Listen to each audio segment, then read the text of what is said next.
We are live for a Thursday night on the Truth Proof live stream. Paul Sinclair, welcome. Welcome, Les. And yeah, once again, we're here Thursday night and looking forward to talking to Chris Turner tonight. And I know you are. Yeah, We've got Alison doing moderating for us once again, which is brilliant. And I don't know how many's in chat, but thanks for support, everybody. Questions for Chris? I mean, there's a few people contacted me in week, Les. I don't know whether they've contacted you and said, you know, we've missed listening to Chris Turner, and not necessarily on Truth Proof, just basically they like to hear what he's got to say. So I'm looking forward to that one, and I'm sure you are.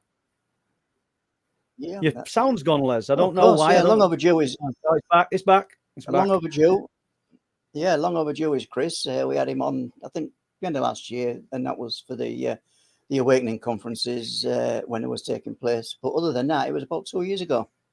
Absolutely. He's got some good ideas. And what I like about him, and I know you can probably hear this sat back there, you get the truth as he sees it. Let's put it that way, as he sees it. And that's what you get from me as I see it. Don't mean we're always right, but that's what you get from Chris Turner. And I think that's what people like. But before we jump to Chris, let's just have a look who's in this chat. Shall we? Yeah.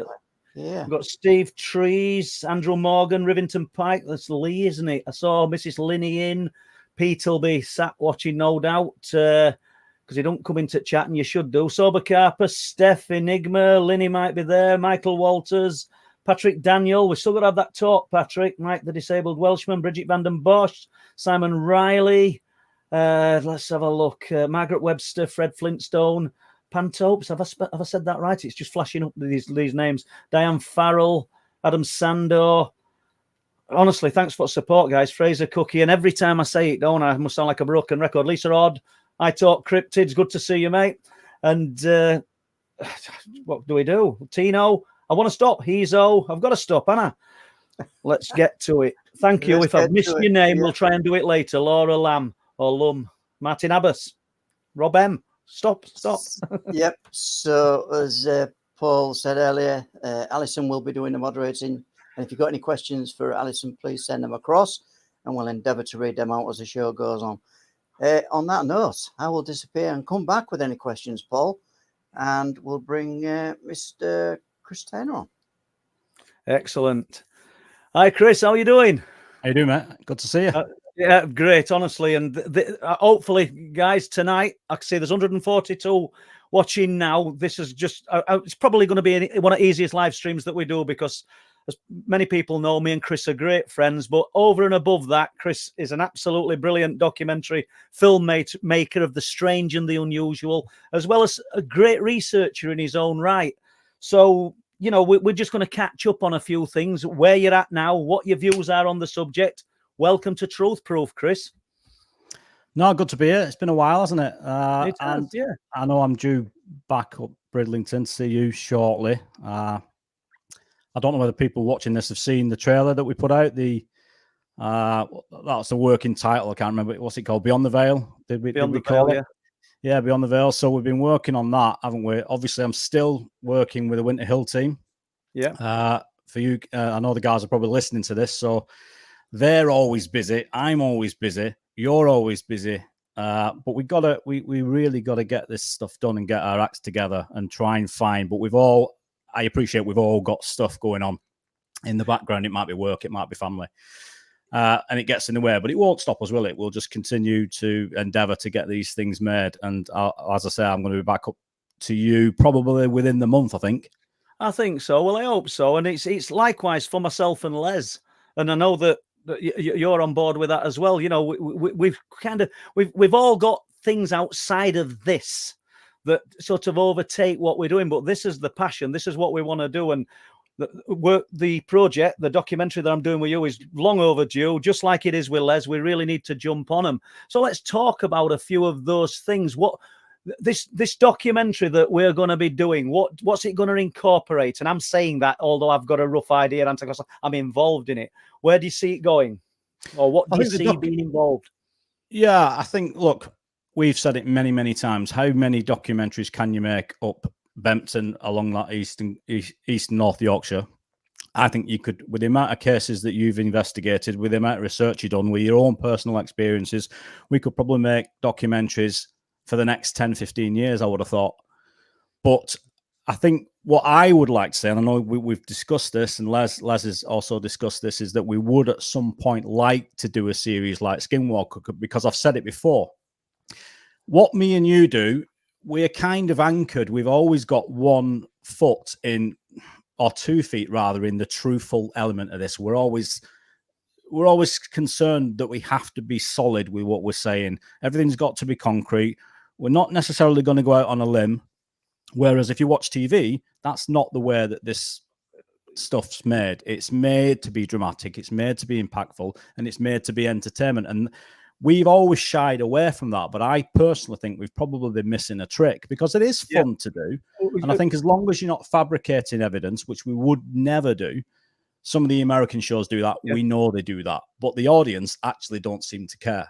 And I think when you're dealing with, let's take Skinwalker as an example, we know that there's evidence there and lots of it. So there is no doubt that there is strange phenomena occurring of every type you can think of. Everything under the umbrella of phenomena, down from UFOs to cryptids to time anomalies, you name it. Underground anomalies, geological anomalies. It just goes on. And that, to me, Bempton is no different. So at some point, I think what we've discussed what we want to do is perhaps do a GoFundMe where we try and raise the money for the pilot for this episode, because we would be doing it to broadcast standards. So it would be a worlds apart from what you and I have done before. We would be flying people, scientists over from America, the possible celebrities. We can't get into that, but that's where we want to go with this. And I think that's what it deserves, because I think once the audience, particularly the American audience and the Canadian audience over there, saw what's going on over here, I personally think it blows Skinwalker out of the water with what's going on here.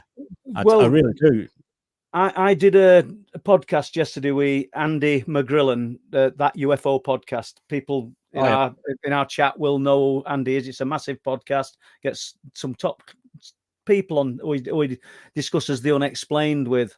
And do you know, we kind of echoed similar things, that there isn't anything over here that's sort of impacting like the American shows. And we didn't talk about documentary filmmaking. I don't want to put Les on the spot here, but seeing as we're talking about films for 5 minutes and things, I wonder if we could just bring Les in, and he'll unmute his mic, and let's get Les in and just get his views, because he's involved in what I'm doing. So I don't think it's fair for me to talk about a project that I'm doing with Les Drake, and he's sat there in background. So what's your views on all of this American stuff that's a little bit sensationalized, some of it? And as Chris has rightly said, you yourself, Les, Chris, we've shied away from that to be more factual. But I'm not saying let's take what we're doing away from that narrative, but people like a little bit of entertainment. And I don't know. Maybe the diehards would say, no, stick to it as it is, the format that you're doing. But for the masses, that might not be enough. Well, I think Chris is on the right track here, because when you say you want to fly people in, it's usually celebrity type characters who people know. So if you've got people who's known to be involved in this and have got a good reputation, this is what then sells your film. You kind of elevates your film. Obviously, as Chris said, if it's done to a professional broadcast standard as well. I think you need. That's not to say that you need these people, and that's not to say that this necessarily needs to happen. I just think this is a way of reaching a broader audience, because people watch Skinwalker that have no idea about Bempton, for example, whereas everybody obviously that listens to this show, everybody that's sort of in this genre and knows of the genre, is slowly getting to hear about Bempton because of Paul's work. But in order to get to spread our wings a bit further and get the message out a bit wider, that these are the things we want to do. And I think we could do a really good job of it. I think the template kind of works, that the way that the History Channel does this, because Obviously, there are spin-offs from Skinwalker. You've got it's not a spin-off, but you've got the Blind Frog Ranch show that's very similar. But people do seem to really like it. And I think it's a way of getting, what we do, sometimes we don't leave a lot of ourselves on camera. It's all about the phenomena. And I think with this type of show, you probably get to know more about Paul and his life, and well, as much as he would let you, and anyone else in the show, because it's important, because there's a lot of stuff goes on that isn't discussed, especially when you're doing a documentary, because you're cherry picking. You've only got 80 minutes. Where if you've got a series, I mean, you've got hundreds of cases, and when we sit down, and I know you sit down with us, and you're going down the list of cases to feature. You're spoilt for choice. You're having to leave out amazing cases, and then every other week another one's coming in. You're spot on. There's literally hundreds, and I don't mean everybody wants to talk to you and everybody will agree to go on camera and do these things, but I think, and it might sound like a boast, but I think because of the number that we did on the witnesses for Wolflands, as in we documented their stories as they told us, and I don't think they've come away thinking I've been made to look a fool here, because I know they haven't, and the feedback's come back to us that's the way it's been. I think that we've got on board more people for the project that I'll be doing with you and the project I'm doing with Les.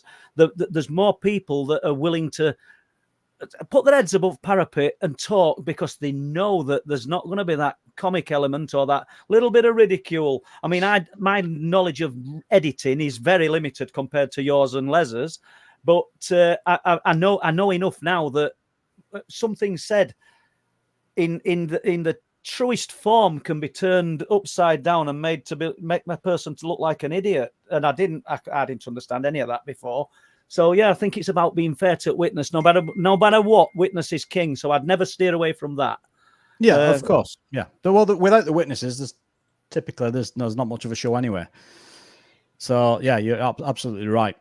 But I think even with the scientists that you're speaking to, that some of the names you have mentioned, if they would feature in the show, you then add in another layer of credibility on top of that. And So I've got a question now, seeing as Les has sat there and you're sat there.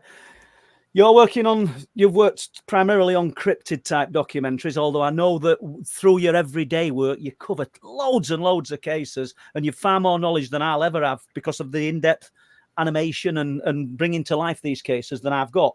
But let's stick with cryptids. Let's stick with cryptids for Les. And we'll chuck it at Les first. And Les didn't know we were going to be asked this question. What do you think these creatures are, Les? If we're talking about Bigfoot, Dogman, what are they? Well, I don't know.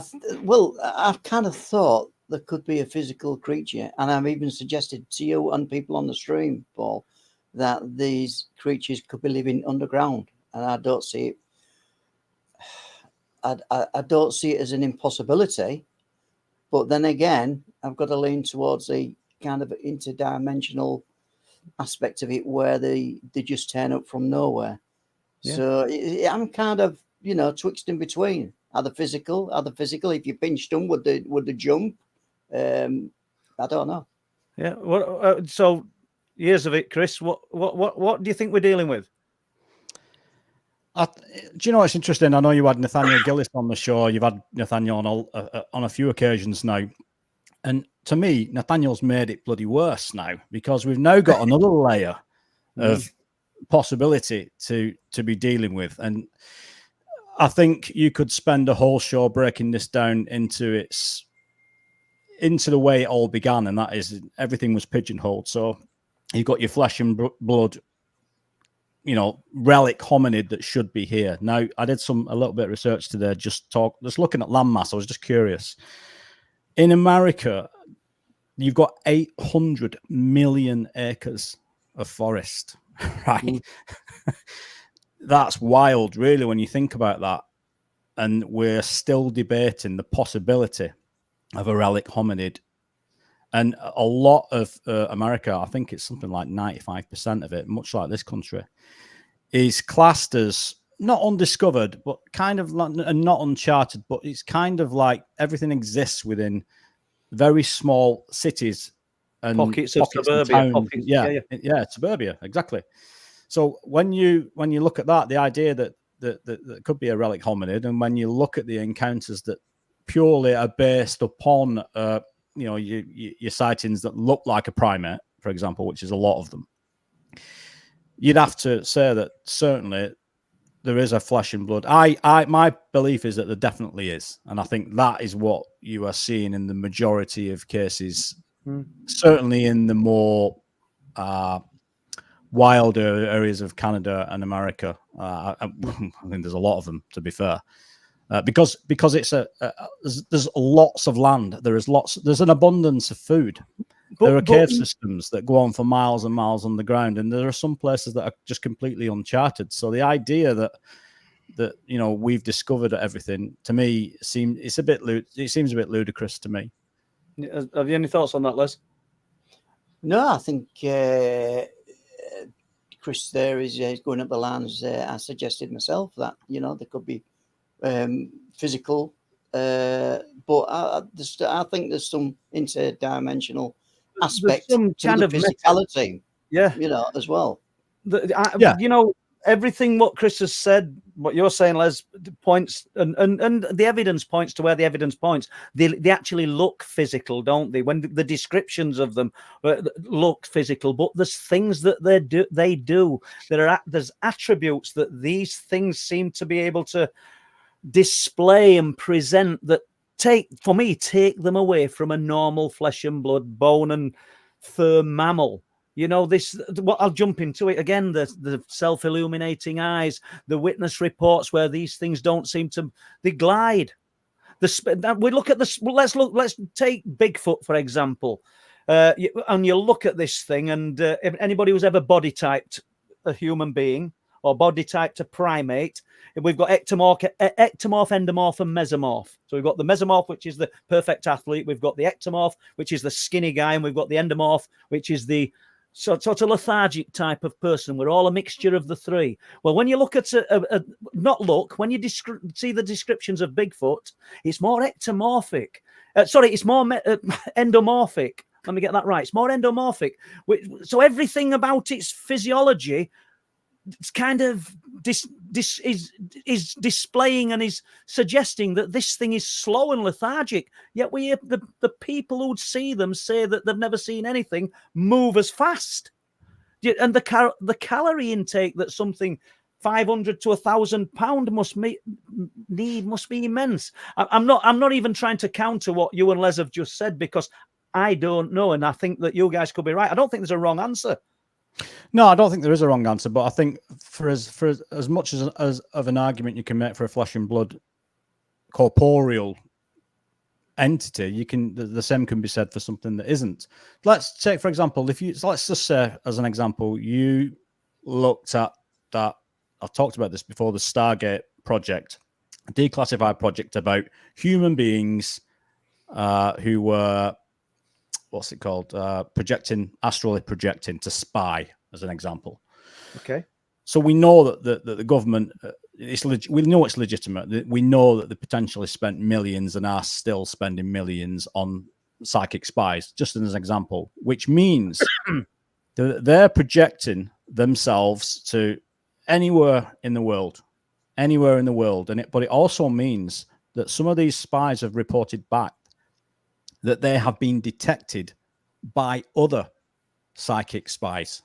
Okay, so what does that actually mean? Does that mean, some of said, I have been seen. So are they projecting themselves as a physical construct in that location?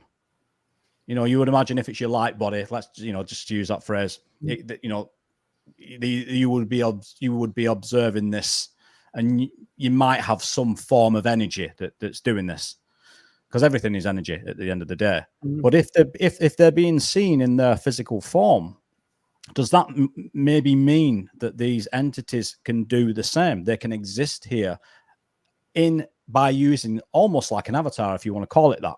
So they can be elsewhere and project themselves in here. I'm not saying that's what they do. No. I'm saying it's a possibility, because we know that we can do. We as humans have that capability. Now, there's still people denying this. It's nonsense. There's enough research and declassified paper experiments out there, and still experiments going on now.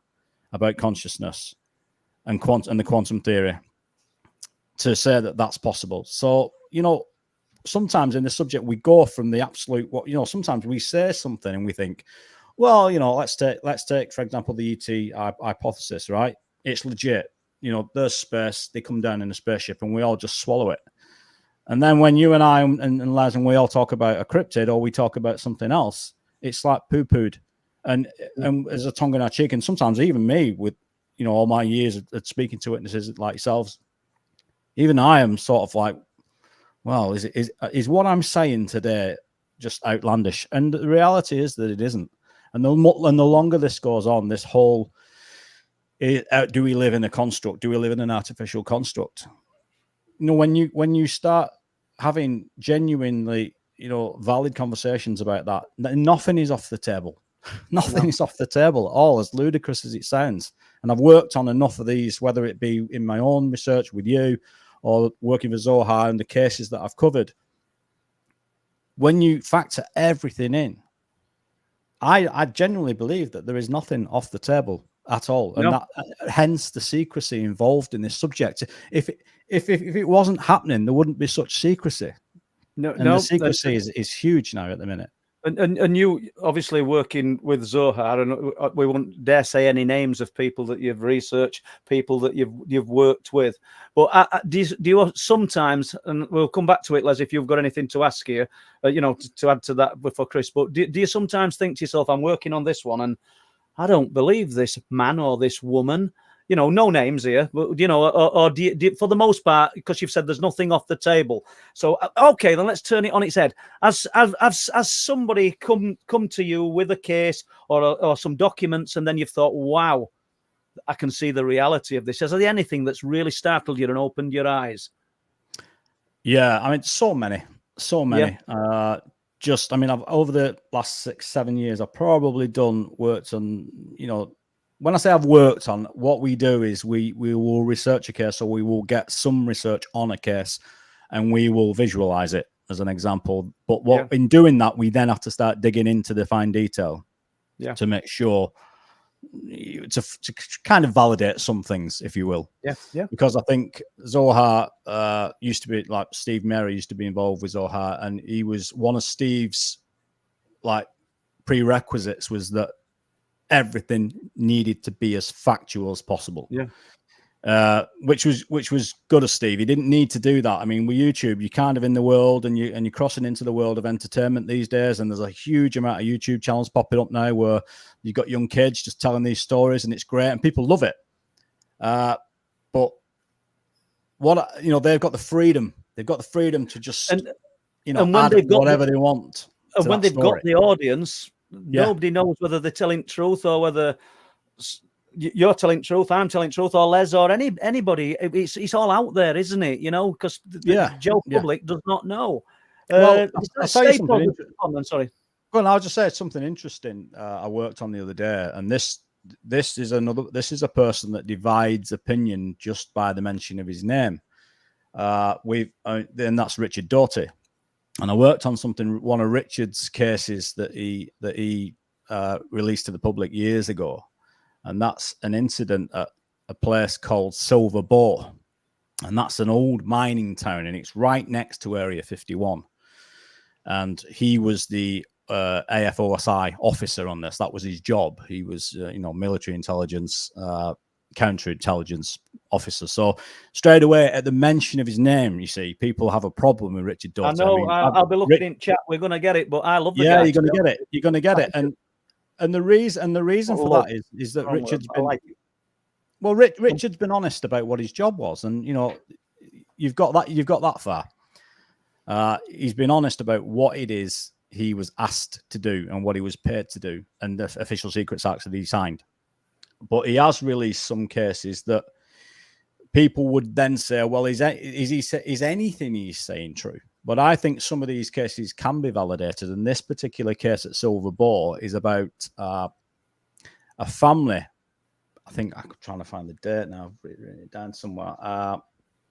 It was a family. I think it was in the 80s. Were camping. It might be before that. It could be the 70s. But anyway, It was before, it was around the time that Groom Lake was built. And at that time, they hadn't extended the boundaries of it. And this family had gone camping at this old this old gold mine. And back in the day, there is evidence, the historic evidence that talks about miners talking about enormous lights coming out of these caves. So very similar to what's seen up at Benton and up along up in the coast at Hesdallen, at Skinwalker, all over the world. Yeah. So, and they also, this is in the 1880s and 1890s, and they also wrote about flying machines or flying machinery. Now, obviously, back then, the term UFO didn't exist. No. I think the Wright brothers hadn't even flown the plane at that time. So, what were they saying? Well, as it happens, this family were camping out there in the 70s, and they'd been there all day. But it got to the end of the night, and they were just getting to sleep, and a military truck pulls up. Two officers get out. They say, "Look, you're going to have to go. This is military land." Now, the wife, Virginia, she knew this is not military land. They checked it out. It's an old mining town. She'd done all the research. She'd done it deliberately.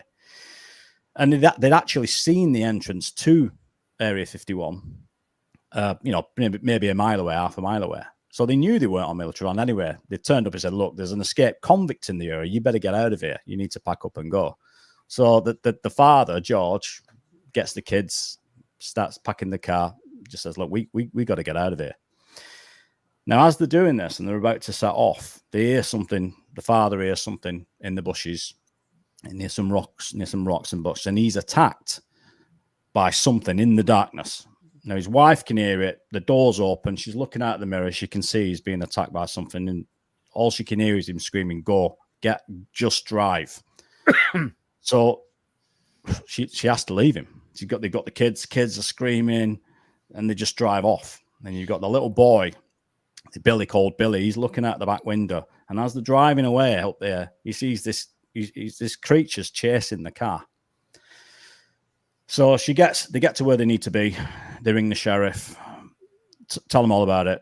The sheriff comes out. He says, "Look, you're going to have to get to the nearest town." So they drive somewhere. She drives somewhere a few hours. I think it's about 70 miles away. And they're met by these sheriffs that say effectively, "Look, we're going to get some officials over here to come and speak to you about this." So how it all ends up is effectively they report that George, her husband, has been killed by this convict.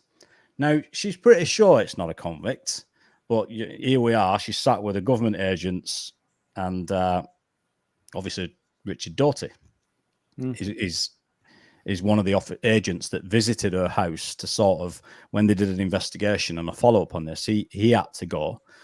And Richard received a lot of criticism for that, because at the time they were saying, "Well, you knew full well that this wasn't an escaped convict, but yet you know, that's why his job is to sort of not cover these things." Well, yeah, it kind of is to cover these things up. I'm trying to defend him there, but he's an insider within an insider, isn't he, Richard Doughty? Like, now he's come clean about the case.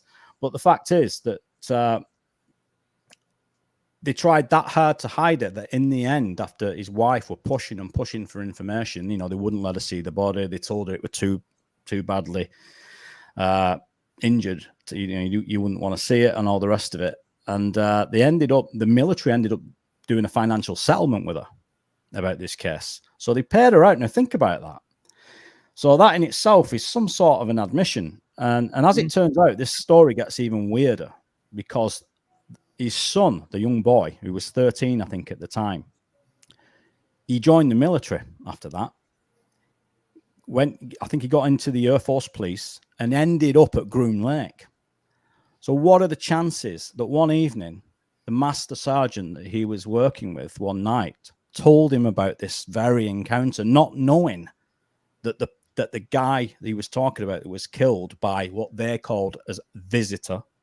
They called them visitors, not from Earth, had killed this guy.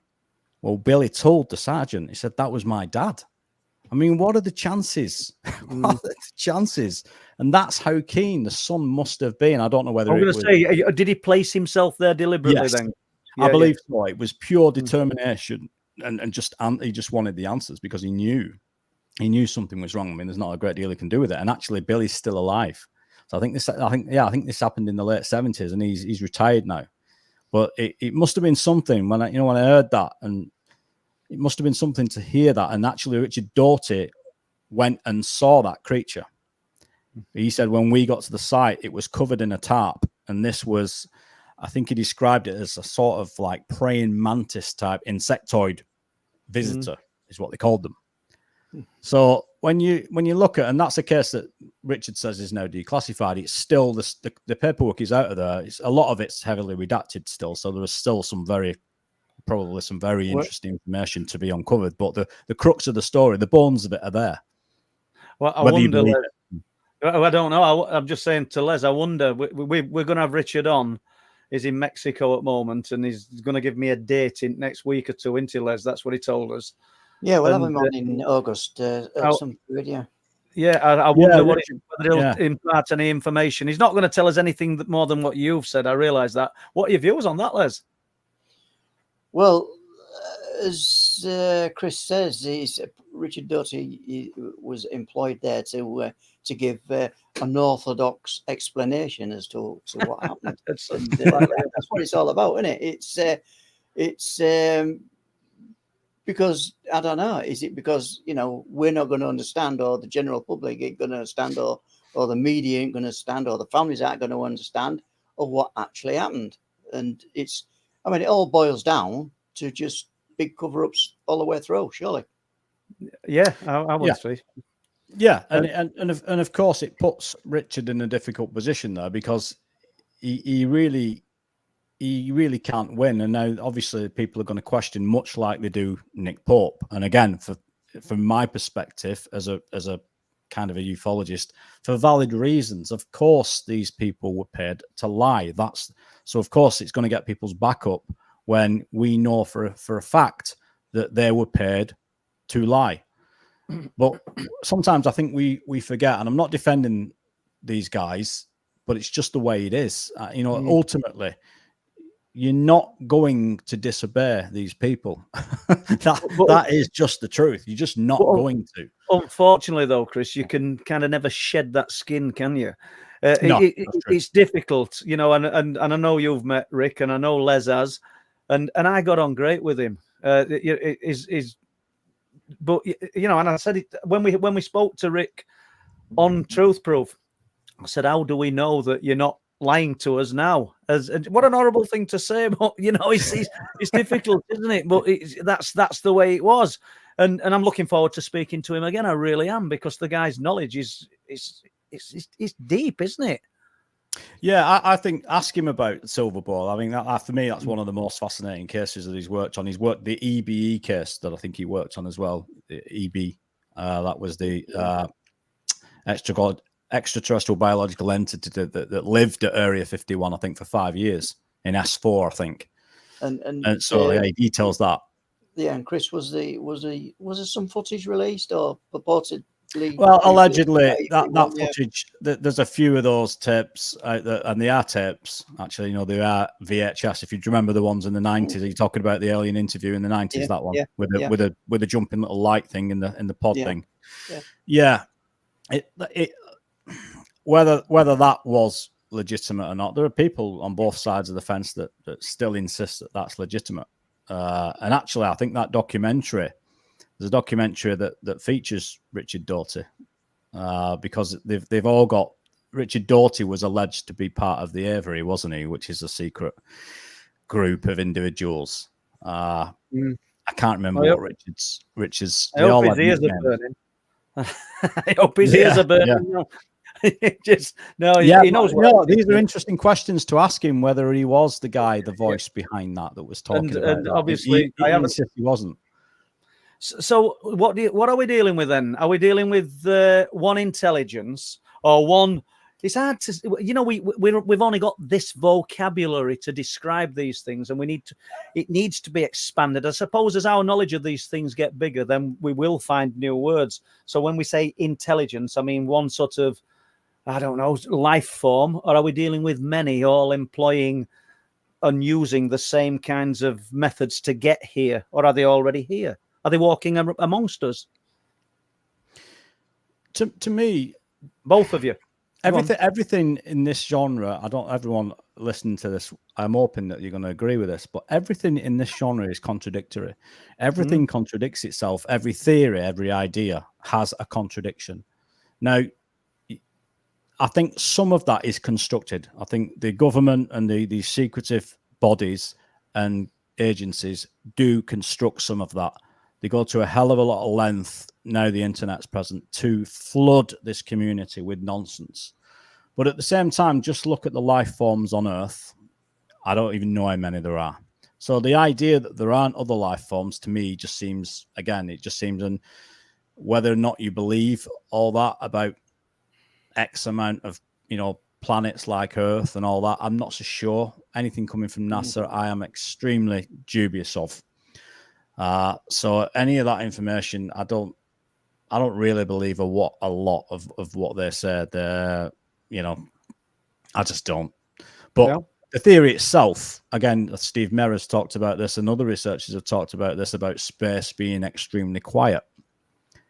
Why is it so quiet if they're all visiting here and the ET hypothesis, and they're all arriving in motherships? Well, where are the motherships? It just seems to me that I think every possibility under the sun exists. And the idea, again, look at Pierce Sabak, I've mentioned this before, his hypothesis about these beings and other beings like them deconstructing reality and having, ultra advanced technology. Of course, what we're seeing, to me, a lot of what we would classify as aliens or some of these entities, it's highly likely to me that these are drones. And I don't must mean drones in terms of the craft that they're using and the vehicles that they might be using. I'm talking about themselves.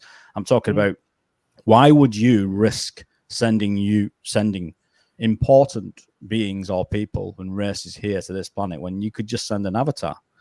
You could embody, you could control it remotely. Why, to me, as far look at how far we're coming at with AI. And but look at the value. Like you said, for everything that you say, sorry, Les, because I know you want to jump in there, but for everything people say, somebody has a contradiction, and I'm just thinking, well, we're not very valuable to governments and to elites of this world. We're expendable, and what's to say that some other intelligence didn't think same? Just to counter that, but I can see Les wants to say something here. Yeah, Chris, can I just drag you back to this conscious projection, what you was talking about a few minutes ago? Yeah. And 5 minutes, guys. I have a kind of difficulty. Oh, where's it gone? Has it disappeared? I have a kind of difficulty with consciousness itself, because I don't even think the medical profession knows what actually consciousness is, Chris. You know what I mean? No, I think there is still a lot of stigma in the scientific world, which is why this is being slowly. You talk to the right people in the right circles. I mean, there's a lot of scientists now coming forward talking about consciousness and the impact that, for example, there are a lot of, let's take the experiments that were done, I think, in the 70s and 80s. A guy that talks about this a lot is Greg Braden. I don't know if you guys out there have heard of Greg Braden, but he's a brilliant researcher. He's done a lot of series. You probably know him for 0 Point Energy back in the 80s and 90s. He were doing that. But Greg Braden talks a lot about consciousness and some experiments that were done on, just as an example, on crime. So they did large meditations on crime, and the intention of the meditation, pure intent, was to lower the crime rate in particular cities. And after they did these experiments with X amount of people, well, not very many, in laboratory conditions, they found that crime dropped, therefore proving, in a very, you could say, in a very delicate way, the way they approached, or the way they published those papers, shall we say, that was having a clear effect on consciousness. So the consciousness of those people and the intention of those people is clearly able to affect our reality. And the same goes for the placebo, as another example. You take a pill, in your mind you believe it's real. The intent of your belief is to heal the headache. It does, etc., etc. So yeah, I think consciousness is being studied very, I would say there are all sorts of experiments going on with it. I think, you know, if you think about this, if there was had psychic spies back in the 80s, you know, this is 40 years ago. Can you imagine? I mean, look at Stranger Things. Stranger Things based on is it the Montauk Project? I think. Yeah, it is. Yeah. Loosely based on the Montauk Project. Again, another project where witnesses have come forward and talked about that's exactly what they were doing: trauma-based mind control, allowing the subjects to astral project and spy, allowing, and also they were compartmentalizing. They were doing Manchurian candidates. They were bringing out abilities in people just by implanting a belief, telekinesis, all this, all the declassified projects about what we're talking about now. If you're new to this subject and you just tuned into this by any chance, you don't think we're out of our minds. But this is absolutely, you really imagine you just stumbled on Truth Proof. you got three guys waffling on about this stuff, about werewolves and bloody some guy astral projecting onto Mars, you know, to spy on the aliens or whatever's up there. I mean, it seems absolute madness, but you know, these governments and aerospace companies do not spend billions of dollars investing, on things that don't work. They just don't do that. And I was going back to Ben Rich. I don't know when it was Ben Rich died. Was it about 30 years ago? No, it's not 30 years ago. It's 2000. Was it 10? Okay. Ben Rich, is it? So your word for that. Les might know. I could be wrong. It's a while back. It could be 15 years ago, maybe more than that. No, it's longer than that. 95? It's a while, whatever it is. You're having an argument with yourself, Chris. Yeah. We've got over 200 people in chat. Somebody answer that one for Chris, because I don't know. Yeah, right. Google when Ben Rich. Well, you know what Ben Rich said? He said, you know, we now got the what was he said? The technology to take ET home and you fly these craft with your consciousness and all that stuff. So they were doing that. If that's a couple of decades ago, just imagine what they've figured out now. Yeah. Just to stick with the theme of consciousness thing, Chris. So the opposite effect, the opposite of consciousness is unconsciousness, right?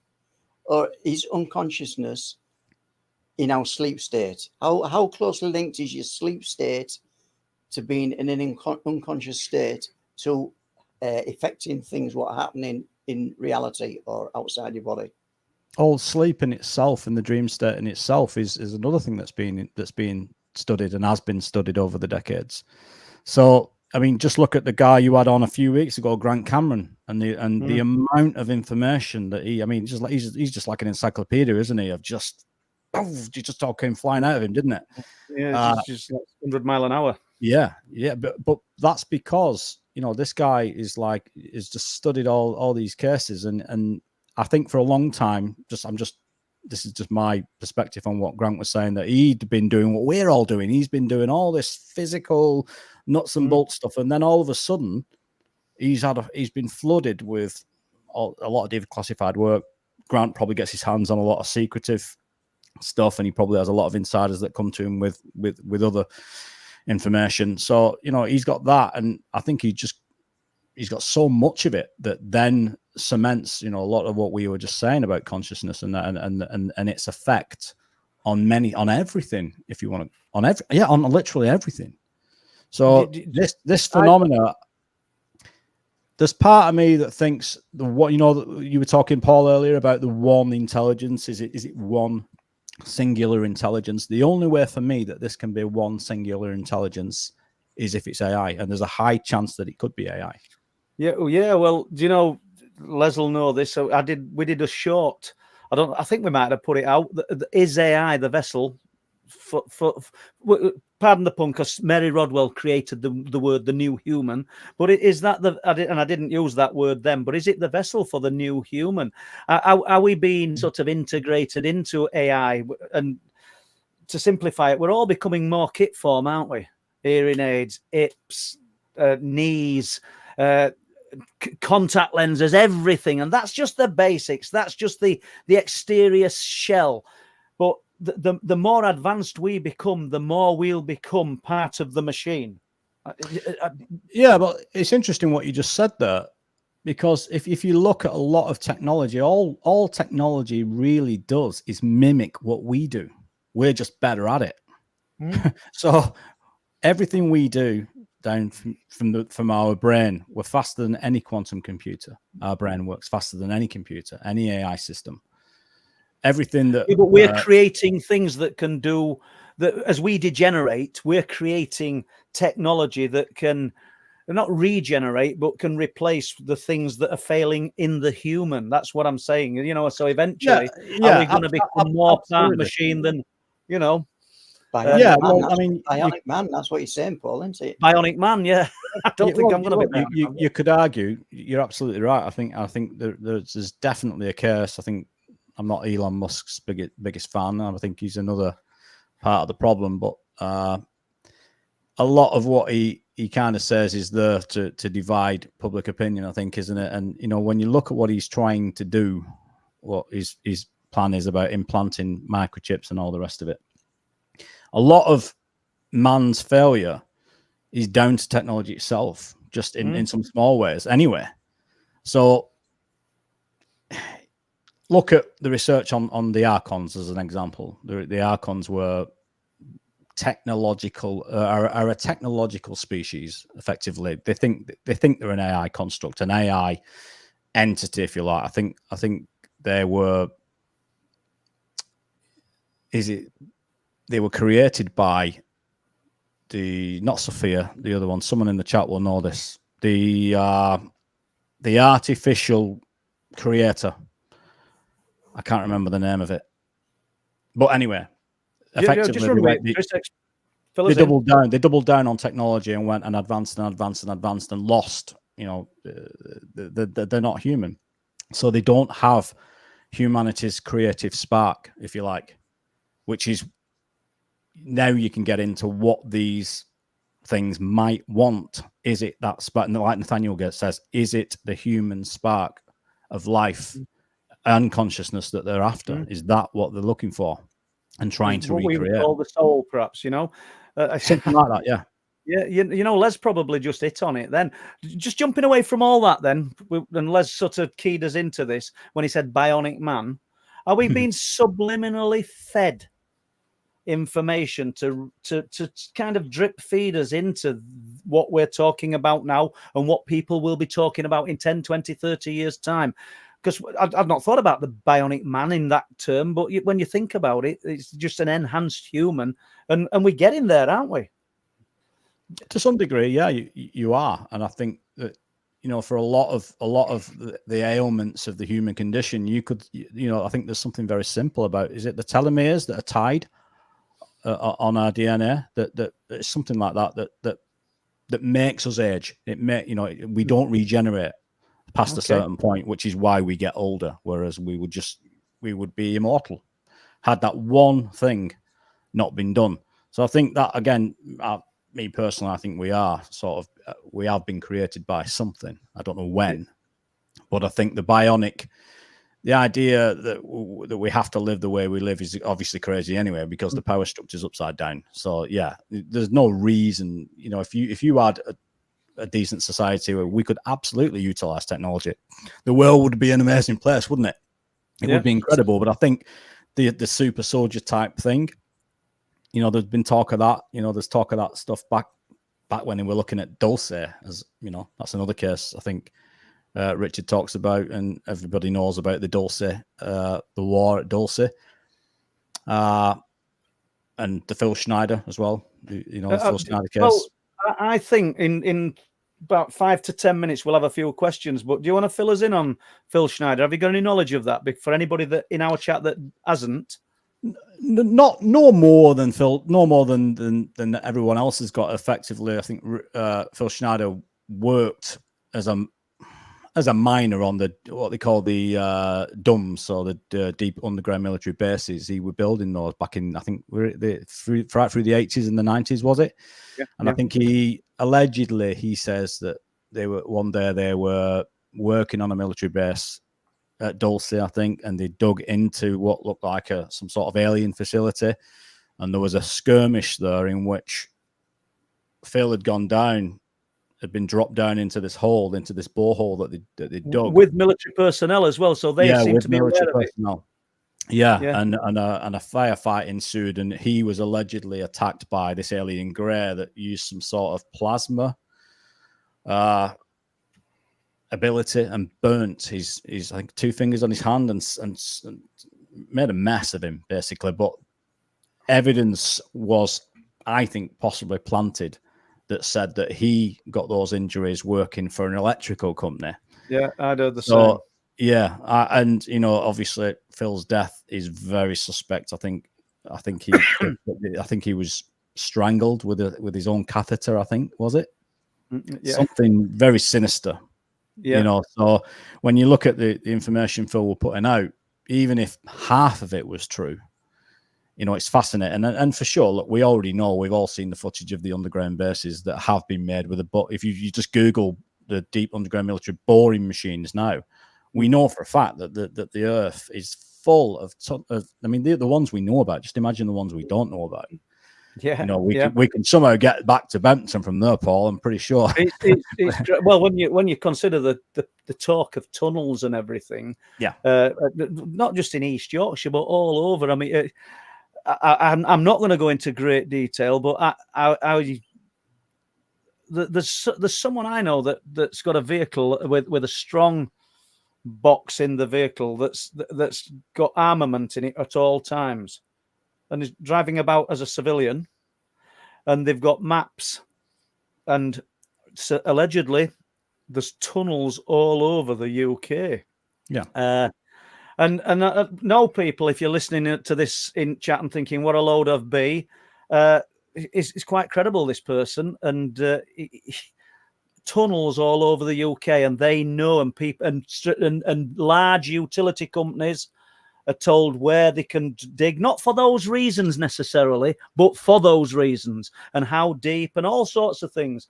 So, and it's a frightening thing if all of this is going on under our noses and we've got no knowledge of it. Or, you know what I mean? Yeah, I think it would be foolish for them. You know, just take war as an example. Of course, you're gonna dig bunkers, so of course they would have done that anyway. That just makes tactical sense to do that. But when you hear about the potential upcoming disasters, just to use it as an example, we know there's hundreds of years of food stored away, giant seed places where every seed known to man has been stored, and you know, so that Earth can be regenerated. Just the regeneration of after some catastrophic event. Yeah, makes sense to me. All that kind of makes sense. But the you know, when you think about the tunnels, I mean, there's probably someone listening to this in the chat who told me something about tunnels at Blackpool. I don't know whether you're in there. No, you'll know who you are if you are. I'm not in the tunnel. But these were pre-existing tunnels that were there before anything like that happened at Blackpool. So, and he'd been told about these things by someone that had been in them and someone that were shooed away from them in a hurry. So, yeah, I think. Did you say what decade? Any idea of what decade these tunnels were created? No idea. No idea. But they were built to. Let's just say they were built to last anyway. Yeah. Whenever it were done. But I mean, look, you can get from there. You could potentially get into Tartarian society and the mud floods. God, I mean, you should get them on the show to talk about the mud floods and Tartarian society, because that's another hole you can get into. Talking about civilizations that existed not as far back as you would like to think. You know, I think part of our problem is that you're dealing with even within the subject and outside of the subject, you're dealing with a lot of history that is not necessarily, one, it's not whole for a fact. Two, it's partly constructed. We know that. We know different countries construct history the way they see it or the way they want it to be seen. So never mind the fact, just take the Vatican that are hiding, God knows what they're hiding. You know, we know they took many, many books out of the original Bibles. So just imagine what they've got their hands on it. And not just those, other secretive organizations. And you know, they don't necessarily make a secret about this. I think there's a lady that Steve Merrill knows that's written a book about the Vatican Library just recently, something like 50 miles of tunnels or something like that? 50 miles of research and libraries and artifacts and evidence down there underground that they've got stored away. I mean, So you got to ask this question: what is it? One thing that the more of these cases that I study and the more witnesses that you speak to, why the secrecy? What is it that I didn't? I know you said, Paul, that you don't necessarily think that the human being is that powerful. I'm not so sure about that. We might not be so powerful on our own, but I think just looking at some of the experiments that have been done, I think when you look at consciousness, we're back there again, aren't we? Back to consciousness as a whole. If you look at it and say, okay, well, if 1,000 people can affect crime statistics and bring the sort of consciousness of a city down and make it a more peaceful place. Brilliant Bring the example. vibration, sort of lift the vibration. Remember the slime in Ghostbusters 2? Maybe that's what they were trying to get at in New York, and maybe they were hinting at that because we see that in a lot of movies. These subtle little hints founded on very factual things. Well, if 1,000 people can affect crime rates in a city, what can 1 million people do? Yeah. And I think this is why we see this. I think this is why you see history hidden. And do you think then that there's somebody or something, some machine within the elite or the powers that be that are subliminally influencing this for the positive and the negative? My personal thought with this is that there's got to be, I mean, it doesn't feel like it sometimes, but there has to be balance with this. I think there has to be people that don't, with what's happening now in the world, there is nowhere that the people pulling the strings and, the heavy lifters, if you want, all agree with the way this is going. It's just, I mean, this is just madness. I mean, just on a small level, think about this. The other day, we had something from United Utilities talking about, I think, is it Steve Backshaw now that's gone public talking about pumping sewage into the water. Now, what kind of society wants to pump sewage into its own water? You're not telling me all the guys that work at you. It's a bit like, I know this is a bad example, but just look at United. There's no way the guys working there agree with that. There's just no way they agree with it.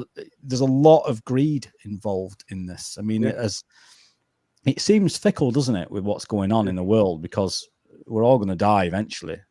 But the idea that it's all financial and monetary gain, I don't buy it. There's something else. There's something else going on here. And I don't think, I think if you've got a world that we live in now that is perpetually down, we are constantly just, the vibration is low, isn't it? It's relentless, this barrage of negativity.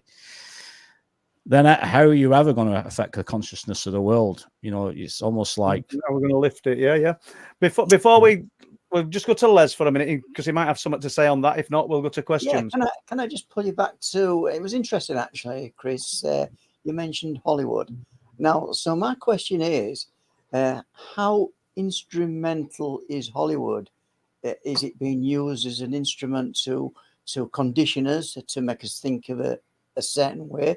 I mean, a lot of UFO movies came out in the 50s, and we've been inundated with various forms of those movies ever since. So the question is, back to what I just said, how instrumental is Hollywood in conditioning our thoughts? It's solid, isn't it? It's soft disclosure. It's been going on for a very, very long time, and it's very, very effective. I think so much so now that even when you do large-scale surveys about ET life, about aliens, most of the population are now in agreement with it, and they're only in agreement with it. They're not in agreement with it because they know anything about what we're talking about, or because they've spoke to witnesses, or because they've done some research on astrology, on astronomy rather, and they know about the X amount of planets like Earth. Yeah. They just believe in it because of what they're hearing. That's how powerful the media is these days, that people will literally just believe anything they're told. It's a bit like school. We learn from, most of us anyway, that have not got that, that special form of intelligence. We learn by repeating things over and over, and we just remember it. And that's the same way that the programming works. It's the same way people pull the faces funny at you when you mention a werewolf. Mention a UFO, it's cool. Mention a werewolf, wow, that's off the table. So just think about that. That's just pure. That's the pure power of pop culture and the pure power of the media that just made it more palatable that this is So, believable. yeah, so if this is a form of soft disclosure, Chris, then how do you think these last year's congressional hearings in America, how did that pan out, and how does that dovetail into what the public's been told, do you think? Yeah, I think a lot of that could be for the press's benefit, because the press weren't really, of course, when they wanted a tongue-in-cheek article, that they were interested in it. But other than that, no, I think that was all for the press's sake, really. If you could, you've now got the press on board, so now they're malleable now. Well, they've always been malleable, to be honest, because they're owned by the same corporations.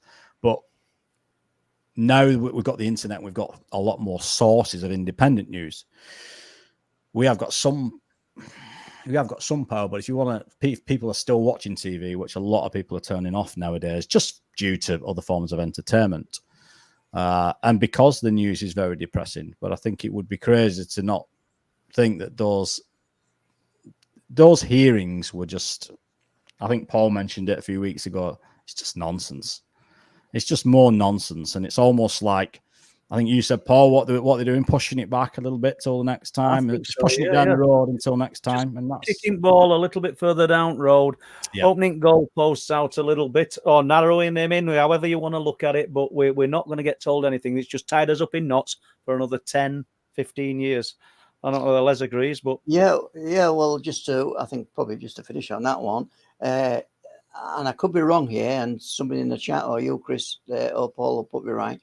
But then congressional hearings, wasn't an injunction put onto these hearings later on where they couldn't reveal as much as what they wanted? So it kind of fits into this pantomime storyline where, you get so much, and then there's like injunctions come out and they can't reveal this and they can't reveal that. And then you're back to, seemingly, as of now, back to square one. Yeah.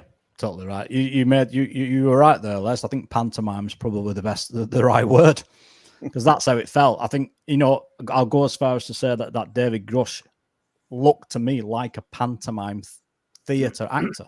That's from the very first time I saw him, it looked like there was some performance he was putting on.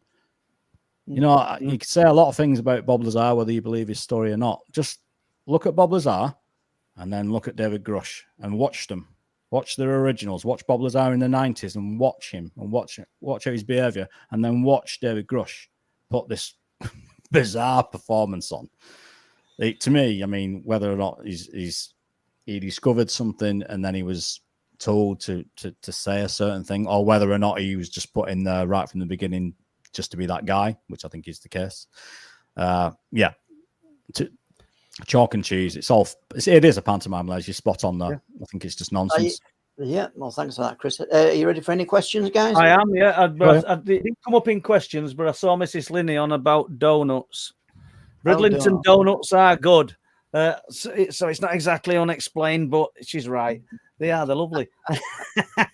Okay, then. So, Mac Jones, has Chris seen anything cryptid? No, I haven't. Absolutely not. No, not for want of trying, though, Matt. I can tell you that. You're about as lucky as me, then, Chris.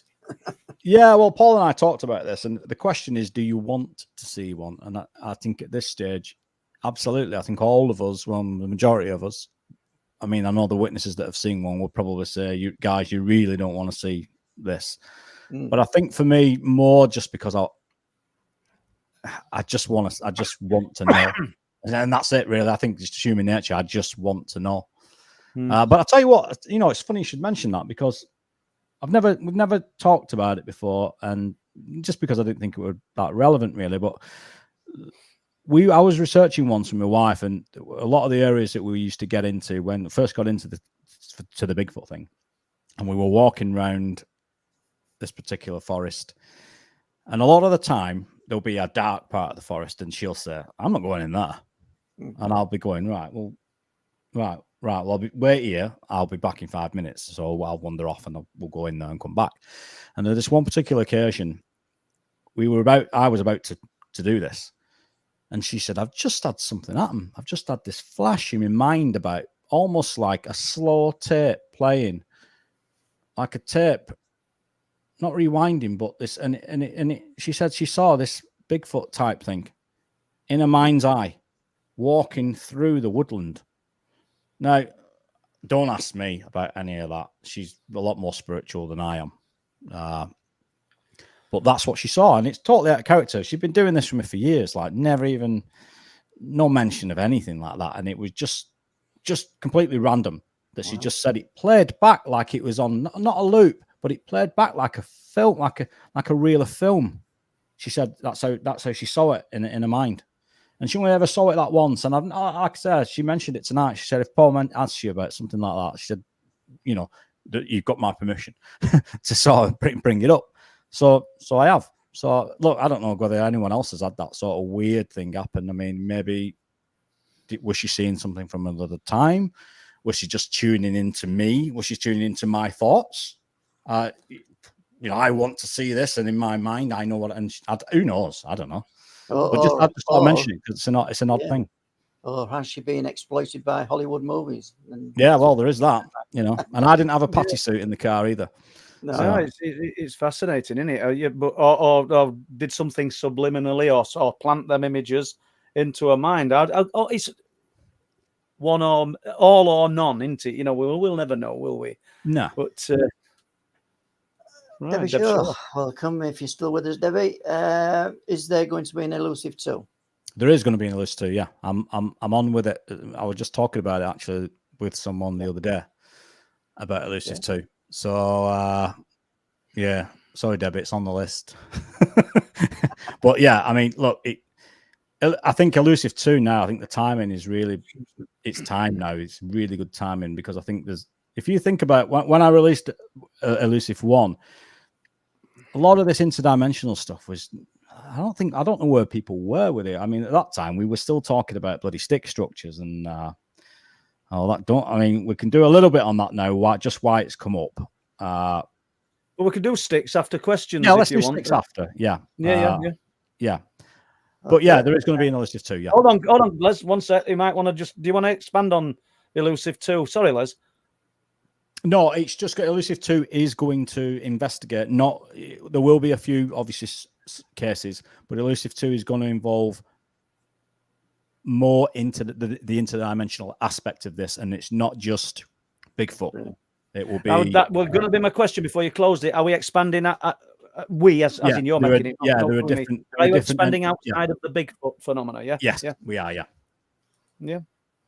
He's 64 HH for a question for Chris. Whatever happened to the soldier with a reptilian experience? What was your opinion on everything? Yeah, I'm friends with him still now to this day, and we meet up. I don't know whether he introduces himself these days to people because he's still quite secretive about it. Because I would like to I'd like to interview him and let people see him.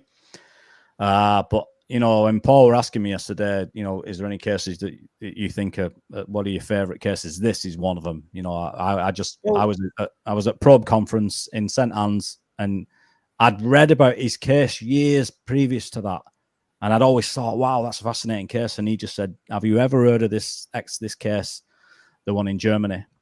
And I said, yeah, I think it was at Paderborn, I think, in Germany. And I said, yeah, it's a brilliant. He said that soldier's me. Can we do that after this? Then I'm sorry, we've kind of held on for 2 questions because what other one, Les? There were another one we said we'll touch on.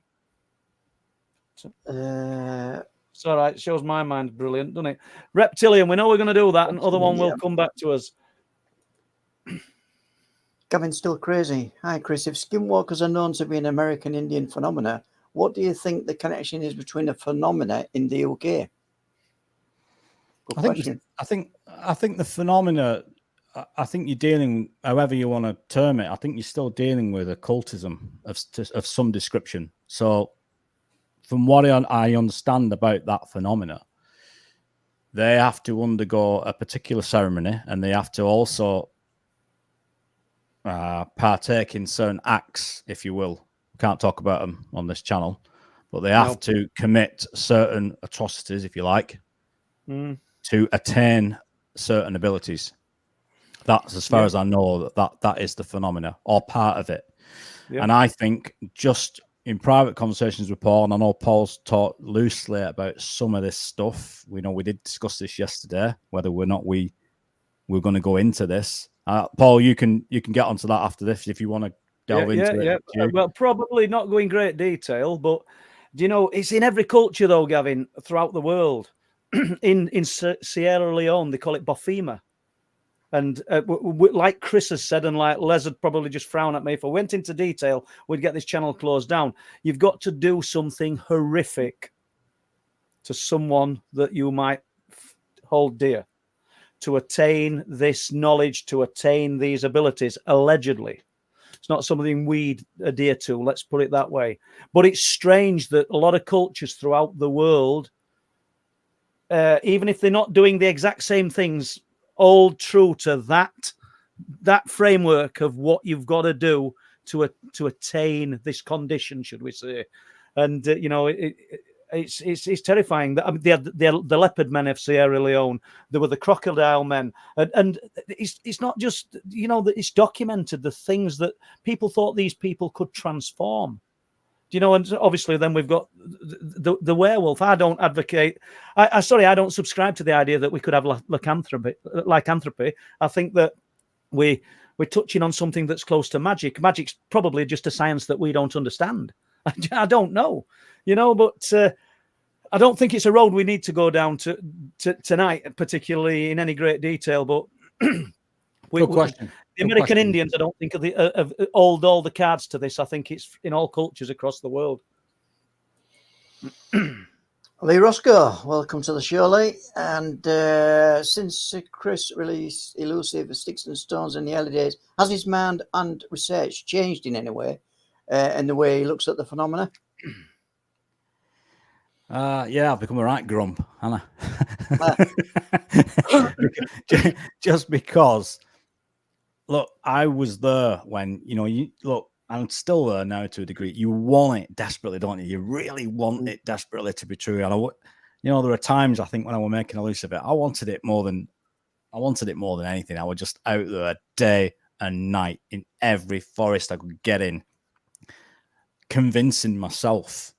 I was finding just sticks and bloody branches tied in knots and jumping to, you know, cherry picking the conclusion. And you know what? I actually knew I was doing it at the time. When I thought about what I was doing, I just thought, what are you, you know? And sometimes you need that in this game. Look, and we all do it. We're all going to do it. Anyone doing it now, I guarantee you, no matter what it is you're looking at now, in a year's time, your perspective you will have. It might be a small perspective shift. It might be a large one. You might do a full, 180. It's weird, this phenomena, but yeah, I've just become a bit more critical. That's here's me talking about doing the Skinwalker type a more entertaining type of show, but that's only really to demonstrate and to have more funding, to show what it is. More cameras as an example. A camera team doing it so that me and Paul, right, hold that, Paul, while I stand here, and vice versa, or Les, and you hold that. And, you're trying to film it and do it. And it's so difficult. We're trying to do an experiment here, but one of us has got all the, that kind of thing. So, so I want a lot like me to go off track there. But yeah, thanks for the question, Lee. Yeah, I have become a little bit more skeptical, mate. That's all. Again, I never 100% rule anything out. But in the UK, the sticks thing. Anyway, we're going to talk about that briefly. Yeah, we're going to do the sticks and something else. Oh, the reptilian story. But just keep with questions, Les, if you want. It's good. Just a question from me then, Chris.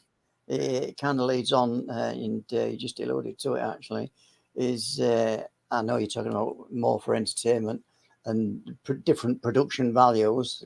Yeah. Basically, that's what you're saying. Yeah. And so how important do you think, and this is sort of like relates to when you're bringing in probably experts, scientists maybe into the realm.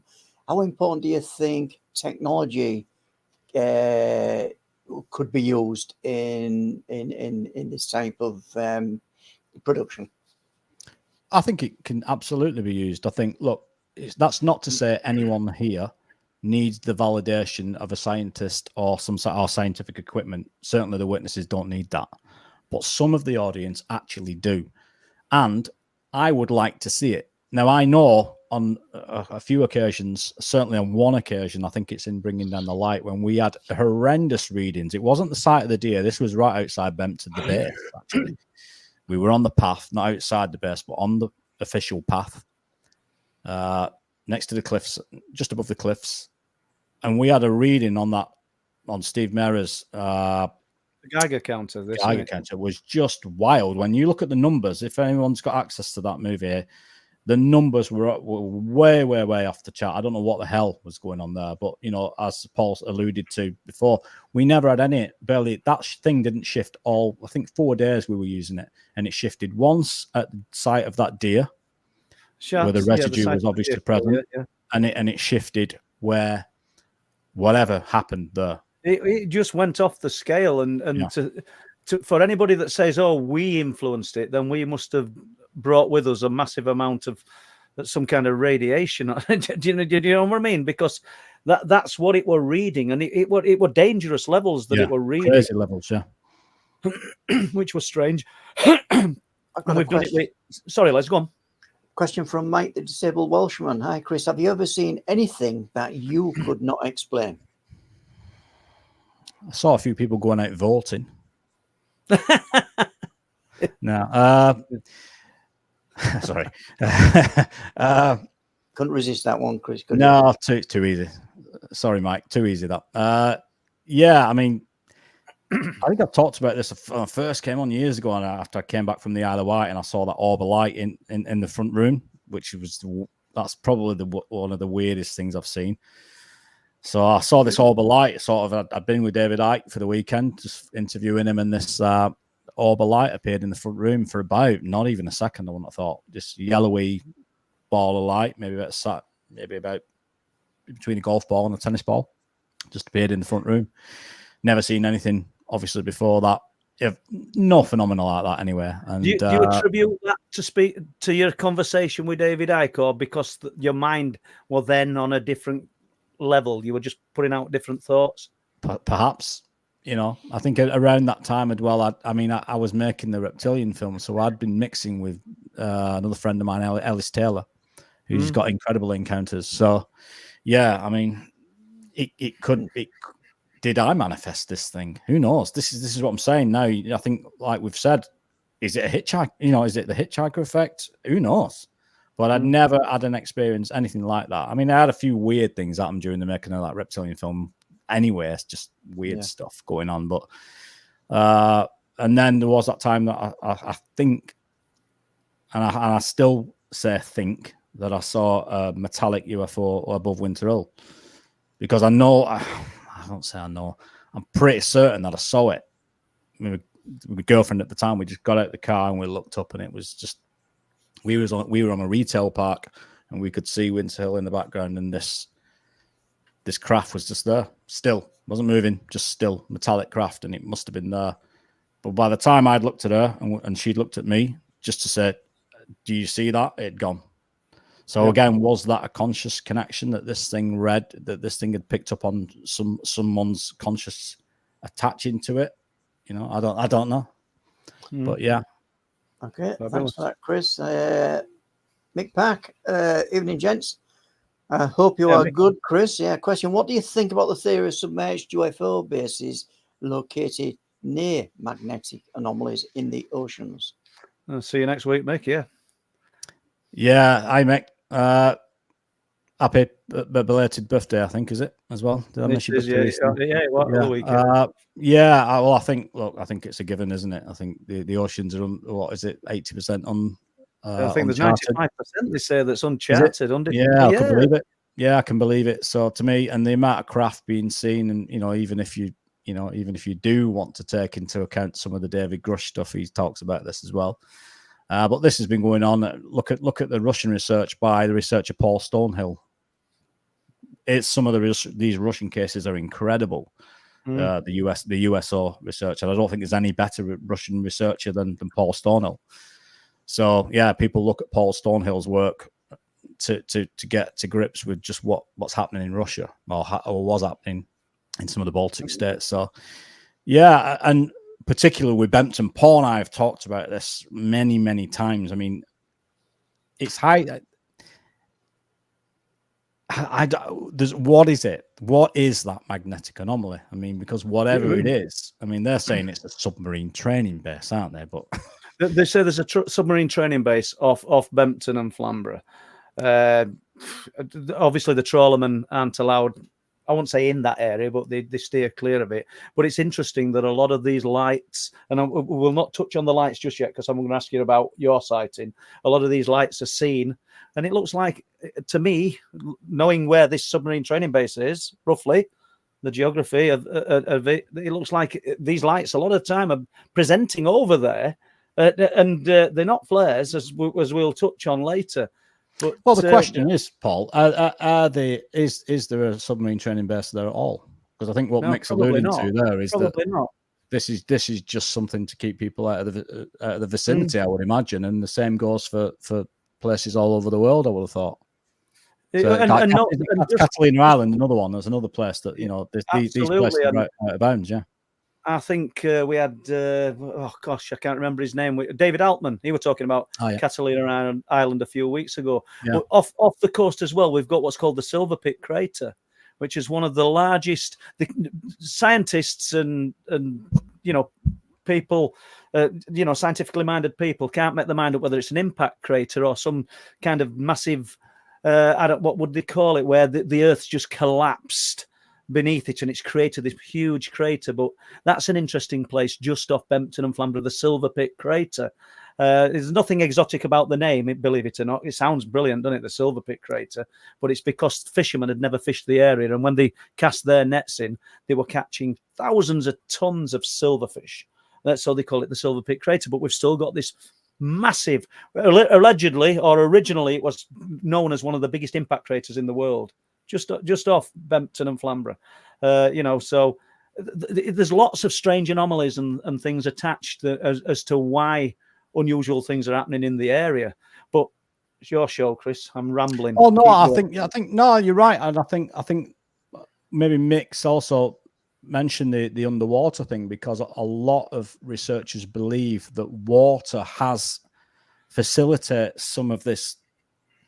These interdimensional portals. There's something about water that allows this. I don't know any detail on it, but it's just what I've just read it a few times, and I've definitely seen it in some papers as well.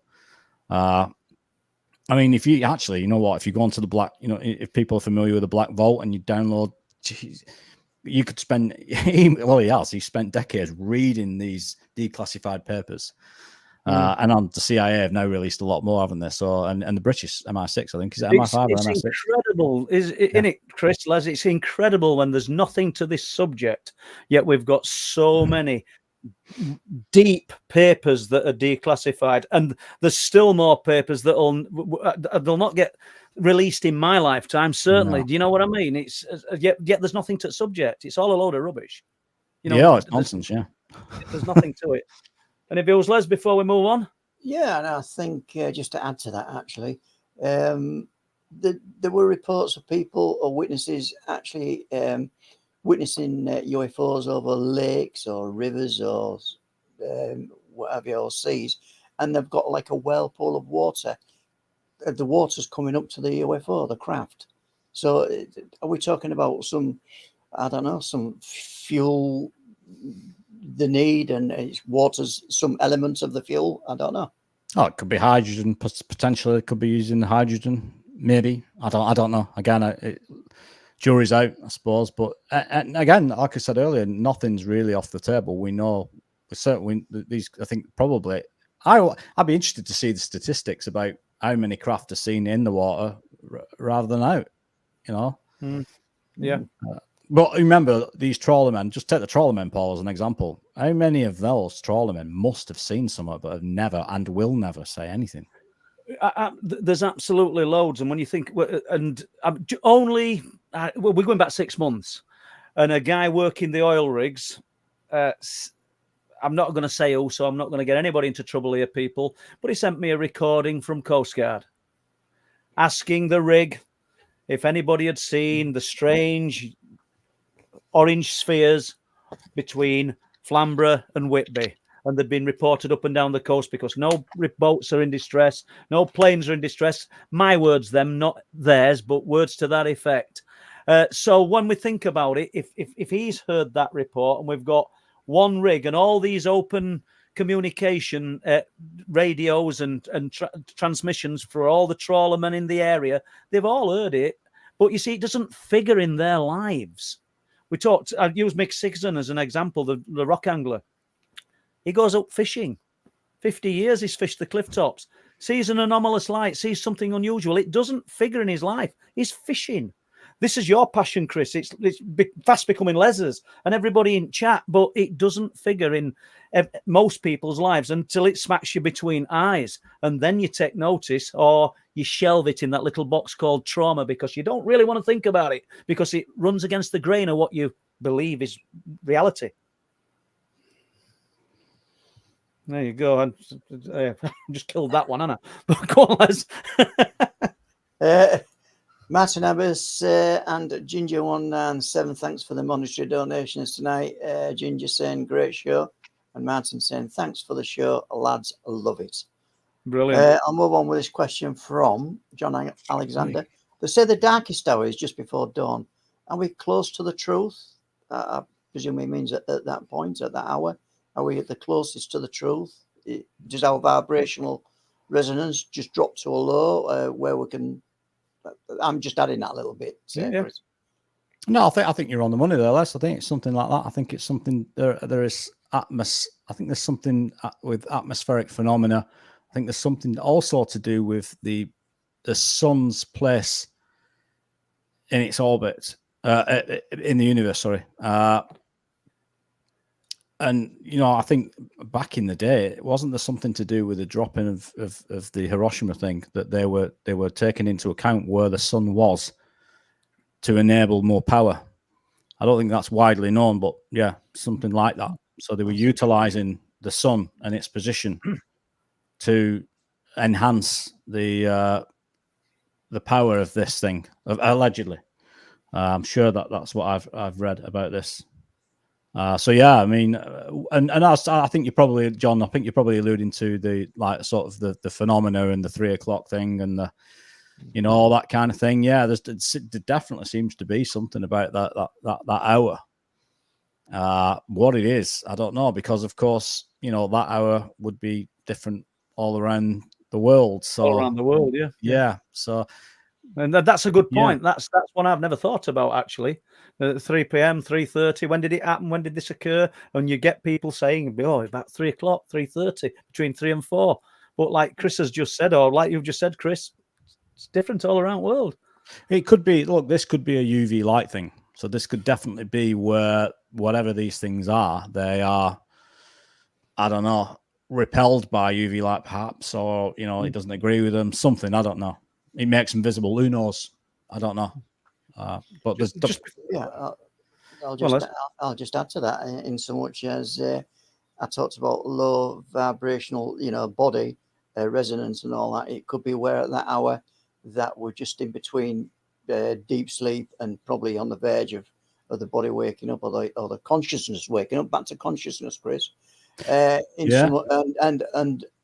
it could be where things are let into our consciousness that we wouldn't normally receive when we're fully conscious. Yeah, that's a good point. Yeah. Is it something to do with alpha brainwaves? That is it? Beyond the thinking mind. There we go. Like, I would agree. Just before we move on to another question, Les, and this will maybe apply to Chris and yourself, because I just want to get it out there in case he's listening in chat. Peter Masters, our electronics expert, has got a machine. He's developed an electronic piece of equipment that will only detect 1.6 gigahertz. How good is that? So that's the magical number that you hear people talking about, as Chris will know. We might want to touch on that in a bit. So we're going to be, me and Les are definitely going to be incorporating this in what we're doing, and it might be something that you want to work on as well. Obviously, if Peter's willing, which I think he will be, and he was telling me all about it the other day. So yeah, I just want to throw that outside of the questions while it's in my head. Thanks for the great question, John. Martin Abbas. Chris, what's your best cryptid story you've ever had?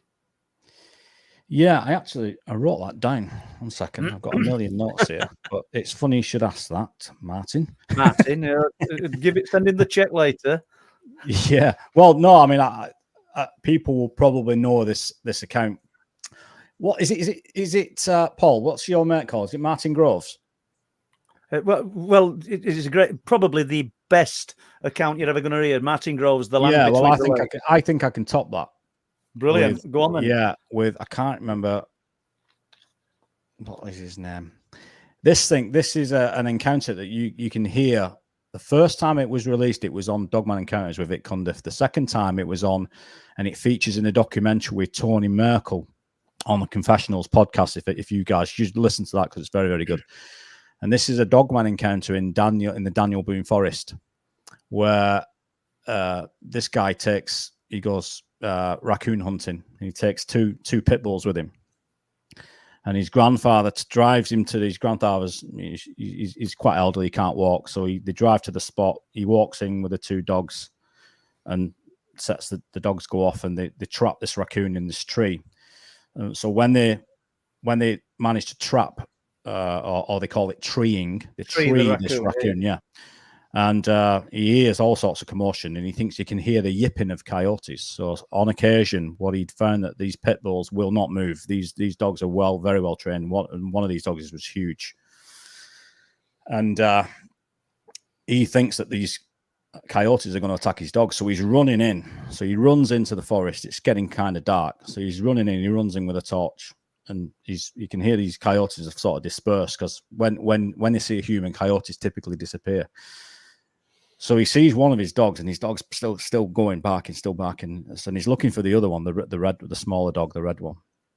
And so he shines the torch on the other side of this tree and sees this enormous dogman, and it's holding down this coyote, it's just in bits, sort of thing.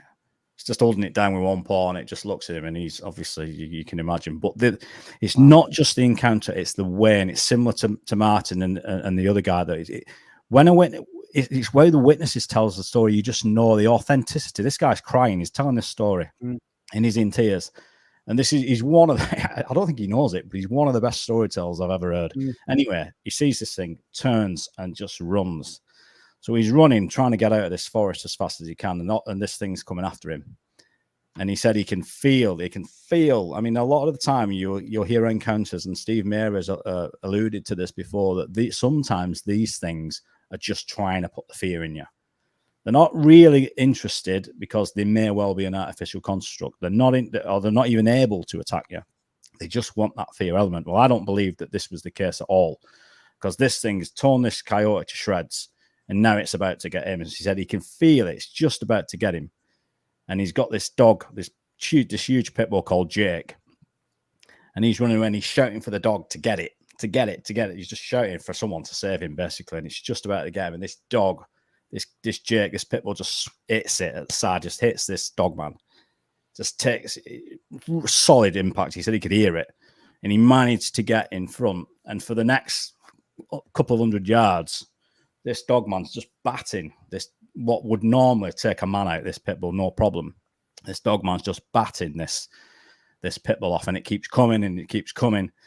And eventually, the pit bull hits it that hard, he hears it crunch down onto this dog man. He said he thinks it's crunched it. How you heard the bones break in this dog man's hand as this pit bull's attacked him again. He said the next thing he heard the dog being thrown through the trees. He said you could hear the branches breaking. You could hear it. Just his body smashing all these branches to bits. By this point, he's managed to get out, and he's running and he's crying, and you listen to it. You got to listen to this story. It's incredible. And he manages to get out, and he's shouting the dog. He's shouting the dog. It's not coming. The other one's disappeared. The other dog's disappeared as well. You can no longer hear the coyotes. They're gone. And this dog man's gone. But he's managed to get out, and he says, he gets to the truck, and his grandfather says, we've got to get out of here. And his grandfather's saying, you're not leaving the dog, because apparently some rule, you just do not leave the dogs. Anyway, they waited and waited, and this dog didn't appear. And I know I've kind of ruined the story for you, but I'm not. If you don't mind, I'm not going to tell you what happens. They come back the day after. I'm not going to spoil the story, but listen to it if you haven't already heard it. It's a brilliant encounter. Yeah. It's in the Daniel Boone Forest. That. Fascinating. And thanks for sharing that, Chris. And we'll have a look into that one. See if we can get him on. Brilliant accounts. Thanks for that, Chris. Andy Pollard, love Sticks and Stones with Andy McGrath. Do you plan to get back out with Andy in the future? Yeah, I've got to meet up with Andy at some point. I know Paul recently met up with Andy to do some stuff. And Andy's going to be in Elusive 2 anyway. Because it's interesting because just look at Andy. I know Andy was on the show probably a couple of months ago now, and Andy's perspectives have shifted. It's strange, isn't it, that you get sometimes you invest a lot of your energy, and I think sometimes you can get blindsided, or you can kind of lose sight of what your objective was in the first place. For whatever reason, you sort of get tunnel vision, don't you, with it? It's blinkered, so entrenched in your belief system, or if that's the word, that you can't see outside of it. Absolutely. It's sad, really. Okay, and actually, that might dovetail into this one actually, because Gavin's still crazy, and I'll paraphrase this. Where does religion connect all this together, Chris? Well, what is religion? I mean, is that in itself? What is it? What type of construct is religion? So, if you look at religion, you could spend a long time talking about this subject. You can go into a lot of different areas with it. Look at religion, and let's take religion and Christianity and the Bigfoot as an example. The Woodworths. Look how the lines became blurred about what the man of the forest is in religious terms, the iconography that was used. There's a lot. Religion did a lot to hide a lot. This is what a lot of proponents of the British Bigfoot flesh and blood angle would talk about, the lost and forgotten and hidden history of Britain. In relation to these creatures, not just these creatures, but you can talk. Well, let's bring in folklore, and you can talk about the goblins, that kind of, the fae in particular. I think there's a lot of history been hidden, rewritten, reconstructed to push a narrative that someone else adhered to. Really, well, yeah. I mean, originally, look, I don't think this belief, this, I'll call it paganism or whatever you want to call it, was not a controlling force, whereas some people deem some religions, in their fundamentalism, they deem them quite controlling. And if you look over medieval times, I think you'll probably, if you ask anyone, if you didn't comply, you ended up on the rack. So that, I mean, must have been terrifying, to be fair. I mean, never mind the witch trials. Don't even get me started on that, because that's just terrifying what happened to those girls. So yeah, I mean, and look, religion, you can take it, and you can go as far. Again, you could spend a whole night on this with someone that's really qualified to talk about this in the area of ufology, the Vatican, all that kind of stuff. I mean, Danny Sheehan, you should probably try and get him on. He'll tell you all about the Vatican, and ufology. Okay, we'll move on to Ginge197. I watched a YouTube video today. A remote viewer who says he's been warned off remote viewing dogmen because apparently they sense the remote viewer. It's kind of what you was slightly talking about earlier on. Yeah, well, that's I can't remember God, my memory is shocking. I can't remember the name of the famous remote viewer that said this, that he was being detected and that they knew he was present. They knew. I think there's been a few that said that. So what is that? That's weird, isn't it? It's almost and is the fear of being sensed the worry that when you actually return, or when you're in the physical, this thing will know and be able to pursue you? I wonder if that's the fear of it. I think a lot of the fear of it was that they may actually. There's obviously you have to be very disciplined, I think, with remote viewing. So I think that when something like that happens, it could potentially disturb the sort of concentration that's required, or that state, the deep state that you need to be in, and there's a potential risk that you may not even be able to return from where you came. So you might not be if you've astrally projected, you may not be able to return to your body.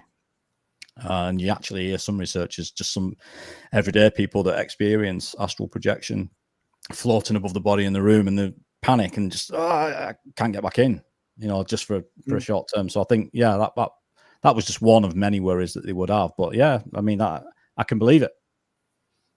Okay. So when the questions, it's a great questions. So when they're laid in this astral state, Chris, are they unconscious? Just pick up on the last sentence that you said there. I would have thought that they will have to be in a particular pattern of they've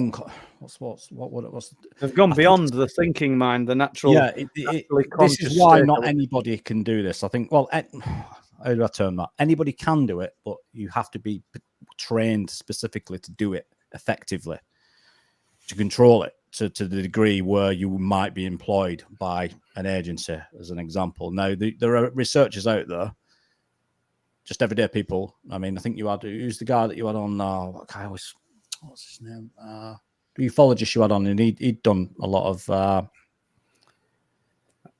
what's his name? There's no name springs to mind, Chris, but yeah, he'd done some astral projection and claimed that he'd mastered it. He'd spent years studying it.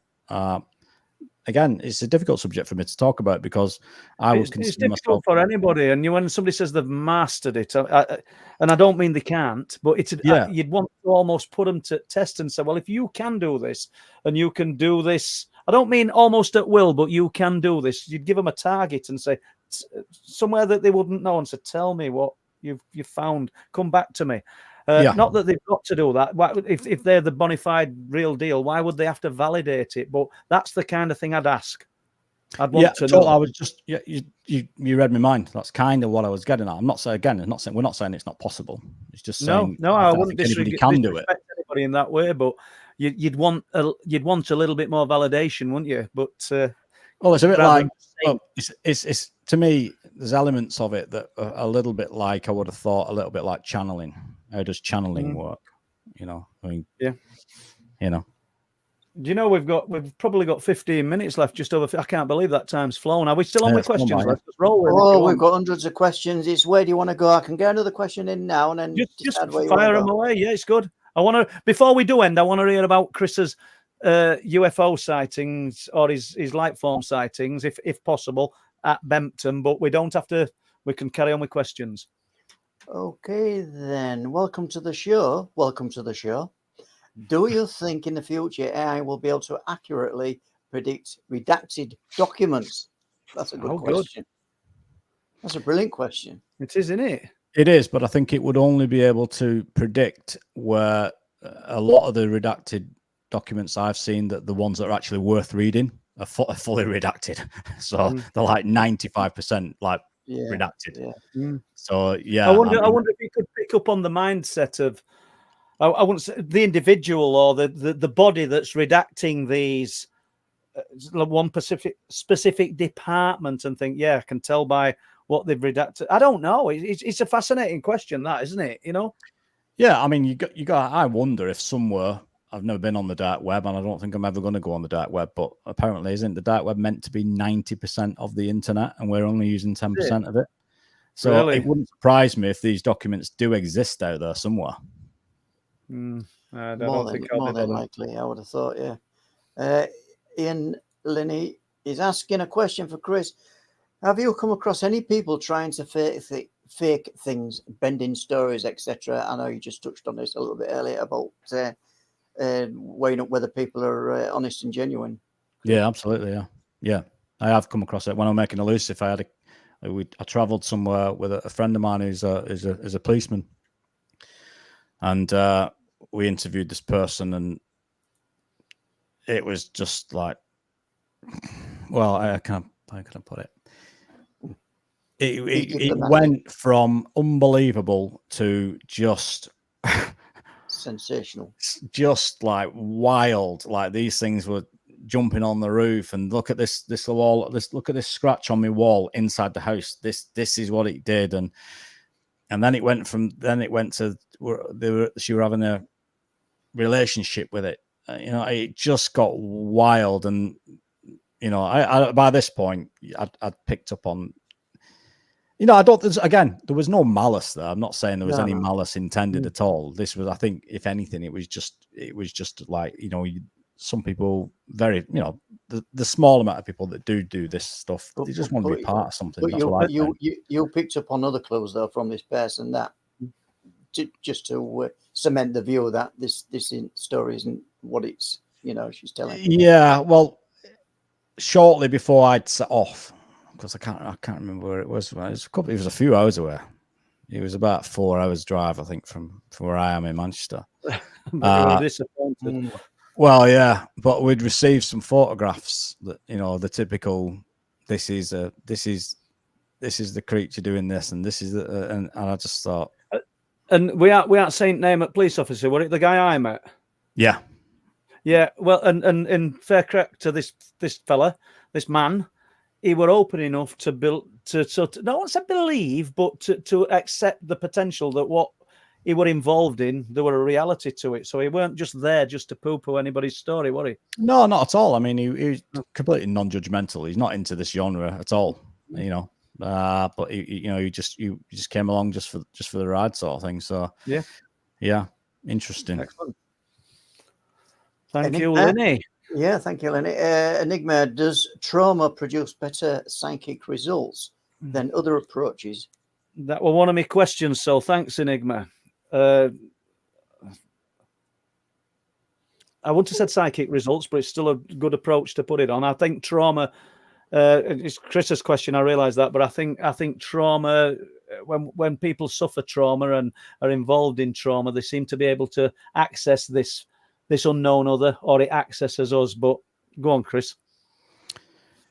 Yeah, I think it depends on the type of trauma. I mean, and there are a number of ways and instances where trauma can affect an individual. It's like, I don't know if anyone out there has heard of Jerry Marzinski.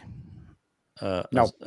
As an example, Jerry Marzinski worked he trained in psychology, and he worked in America's biggest psych wards. I think there's something like 6,000-7,000 patients in this place. And he studied over, I think, 25 years in the business of working with people with schizophrenia and things like that. And to cut a long story short, if you don't know Jerry Marzinski's work, look into it, because he studies this phenomena that he's termed the voices. And he determined that during his training, he was constantly asking these psychiatrists who were doing these classes and doing the training, what causes schizophrenia? What is it? What actually causes the condition? And they would constantly say to him, well, it's a chemical imbalance, So over the years, he would watch them prescribe these drugs that were horrible, these drugs that were just terrible. They did terrible things. Yeah, just a chemical concoction that just did horrible things to the state of these people, for the most part, just walking around in a zombified state, all to basically control them. And in the end, he was looking and watching at this stuff going, well, why is... You'd be asking him, well, how are you... Where's the baseline for schizophrenia? And this chemical imbalance? All right, show me some... Where's the imbalance, and how did you fix it? And there was no evidence. And in the end, to cut a long story short, he determined that these conditions were sort of judged and validated by the pharmaceutical companies that were dishing out the meds in millions of them, obviously, year on year on year on year. And these things were doing terrible things. And eventually, he then realized that over the course of him working in these places, that these patients would only attack the psychiatrist. They would never attack the guards. They would never attack the other patients, or very, percentage-wise. It was always the psychiatrists, and they saw them, less than anybody. And what he realized, I know what you're going to say. Well, what they told him was, they told him that the patients told him that the voices said to attack the psychiatrist. He's the one dishing the drugs out. And he determined after about 10 years that these voices were actual entities. And you can start getting into the Nathaniel Gillis's work here. So schizophrenia, if schizophrenia is not a condition that is caused by a chemical imbalance, and then obviously there are varied states of schizophrenia and conditions as well. I'm not singling out that. But isn't it interesting that when you get down and you dig down to the facts about psychiatry, that very little is known about it. Even the psychiatrists themselves were, in private meetings, he heard them saying, actually, we don't know what causes it. But yet there is this persistent stories about these voices that often went to people with traumatic backgrounds. So it might be trauma, childhood abuse, class A drugs. Methamphetamine was a terrible one, where that methamphetamine seemed to open a gateway for these entities, for these voices, and these voices were 99% of the time were negative. Now he classifies them a bit like spirits, but he says the difference in the spirits were in fact that these voices, when more often than not, horrible and negative. Everything was negative, and weirdly they were kind of repelled by anything, not just religious, but anything spiritual. So I think it was just anything that sort of raised the vibration of a certain individual. It seemed to, it's like, people talk about attachments and that kind of thing. I wonder whether the hitchhiker is, again, similar based on the state of mind and the state of being on a person in a particular place at a certain time. Can something attach? I would think so. And you're talking about the voices. I think Les is going to come in there, so we'll just jump to that in a minute. But we've got the mind speak, haven't we? We've got through all aspects of the phenomena, as I've repeating all the time. I seem to be every live stream, but we've got, the alien abduction scenario where these beings speak to us in our mind, clairvoyance, lots and lots of scenarios. Is there a difference? It's an ability. What were you going to sell us? Sorry. And is it, Chris, that through massive trauma to the body, we get induced into out-of-body experiences? Where do you think the link is there? Is this consciousness again, Chris? Is this consciousness leaving the body under a massive trauma? Say you're in an operating room. Say you've been in a car crash. I think the two are probably. Yeah, I think it's definitely to do with the state. I think, and you could argue that a near-death experience is very similar. I would have thought. There's loads of people out there, experts on near-death experience. That would make another great show. Get someone on to talk about that. So there's just some amazing cases. But again, there are loads of connections here, aren't there? Just again, with a lot of this stuff, which you can link this stuff sometimes very loosely, but it's there. That's why I think that we should just cast that net out wide and not just become blinkered in one kind of, I don't know, one pocket of our belief system, because like you said, there's loads of it out there. Go on then, Liz.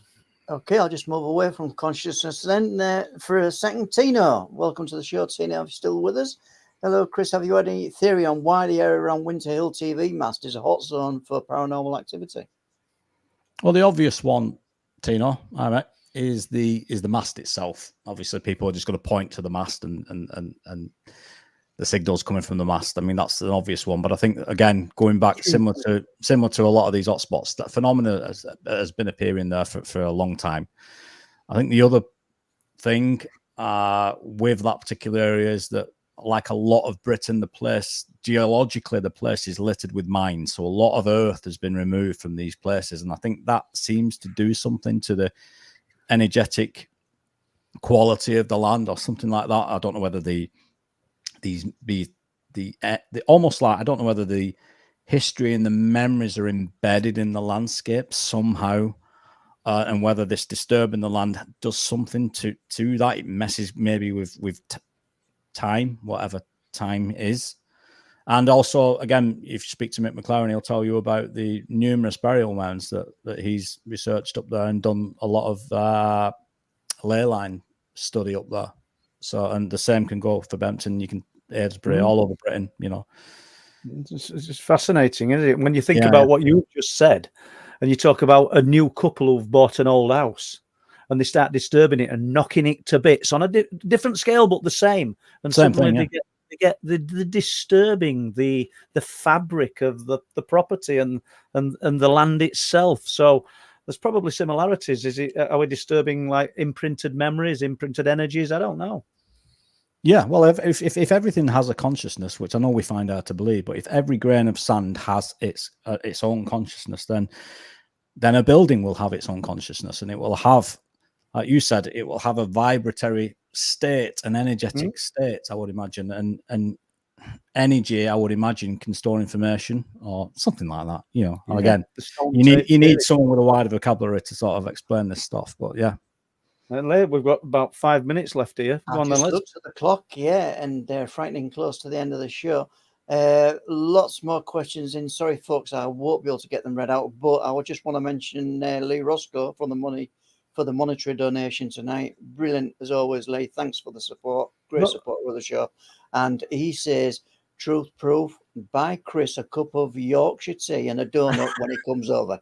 We will do. Les, I don't know if Alison can get it up, but seeing as I think it's Chris's wife, she's just asked a question and I saw it floating up. Loza Turner. So let's just have a look. I'll read it if Alison can't get it up. Will I wish her happy birthday? Happy birthday, love. Yeah, happy birthday, Lorraine. Today.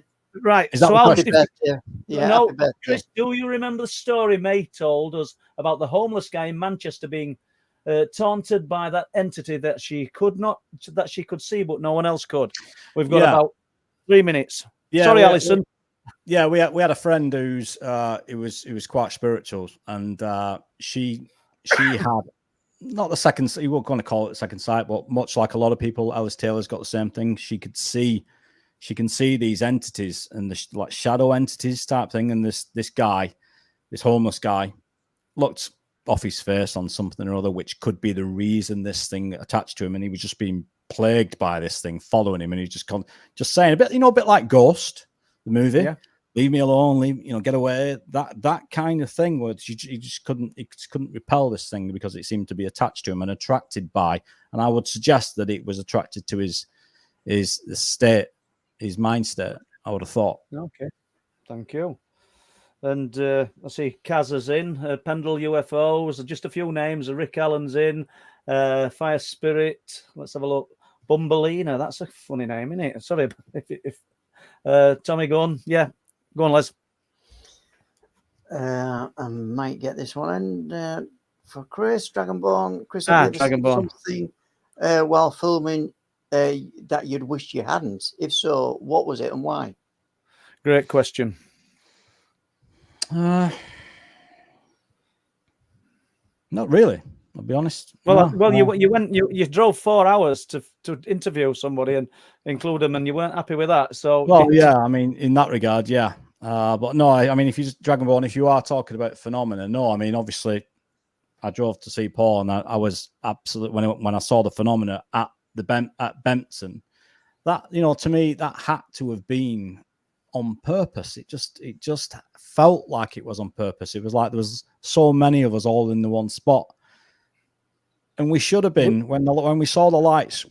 That's, as far as I know, it was one of the most spectacular displays, other than the one on the field, Paul, that you saw. But this went on for, what do you think, Paul? 20 minutes, maybe? It did, but it were intermittent. It came on. I think there were you, Mac, Jerry, and Lee Hayward were with us, weren't he? Yeah, I think Lee was there, and the guys that came up from Filey, I think they'd been in Filey, remember? And they drove to meet us. Yeah, that's right. And so there were quite a few of us, and we all just sort of stood, even though I think there were 3 cameras there. I think we did get some of it on film, didn't we, Paul? But Paul did. Look, the cameras will never ever do it justice to what you're seeing, And the minute you do, as Paul's alluded to before, you try and get the camera on it. We brought long lenses to try and get right up close and personal with these lights, but nah. Les, back to the conscious thing. They were consciously aware. We were aware of them. They're just too unpredictable, and it sounds like a cop out for not getting footage. Yeah. But they just don't appear when you want them to, and then they're there, and when you put the camera on, they've gone. Did you know? Basically, when we were looking down onto the rocks, because it were a low tide, there was a silver sphere down on rocks below the cliffs. And Chris just went to me. I'm looking at it because I'd not seen anything like that down there. And he went, "Are you looking at the same thing as me?" And I'm going, "Yeah, but we didn't get a camera on it. It's crazy." Hey, 2059. On that Excellent. note, we are done, guys, and we're a brilliant show, Chris. I think you've pulled in the most viewers this week than we've ever had. Superb. Well, there must Easy, be a Chris. lot of Thank people you. like waffle. That's all I can say. Sorry about the waffling. I always waffle. I should be more prepared, to be honest. I should have. Next time I come on, I'm going to have dates and names. Well, don't, because it's better spontaneous like this. I enjoy it much more. I know Les does, and I'm sure everybody in chat does. Thank you, Chris. You're welcome. Anytime. Yeah, and I guess we don't need to ask if you would like to come on again, Chris. In the near future. Yeah. Maybe in the future. Maybe let's theme a particular show, and we'll work. We'll just pull something to pieces. I don't know, whatever it is. Yeah. Absolutely. Well, in fact, if we leave it to people in the chat, if they want to get a particular theme going, and we'll take the majority what people say, I guess, and work something from that. And likewise, just before we go, Les, and likewise, who wants to see Chris revamp his live stream? Because I think there's a lot of people do. But last word to Les. Yeah, as I say, thanks, guys. Thanks, Paul. Thanks, Chris. And thanks, Alison, for doing the moderating. Some great questions from everybody who sent the questions through. Absolutely amazing. And I just enjoy reading those out. We are not going live on Sunday. People will probably know. Sports fans will probably know why we're not going live on Sunday. And but we do have a guest on for next week. So that's good. I think we have a fabulous guest next week, Les. I think we've Ron Moorhead. So hopefully we're going to read about the Sierra Sounds. So you know all about that, Chris. Fabulous. I'm looking forward to that one. On that note, then, I'm going to say goodbye. Goodbye. Thank you. See you later, guys. Thanks, Les. Thanks, Chris. Thanks.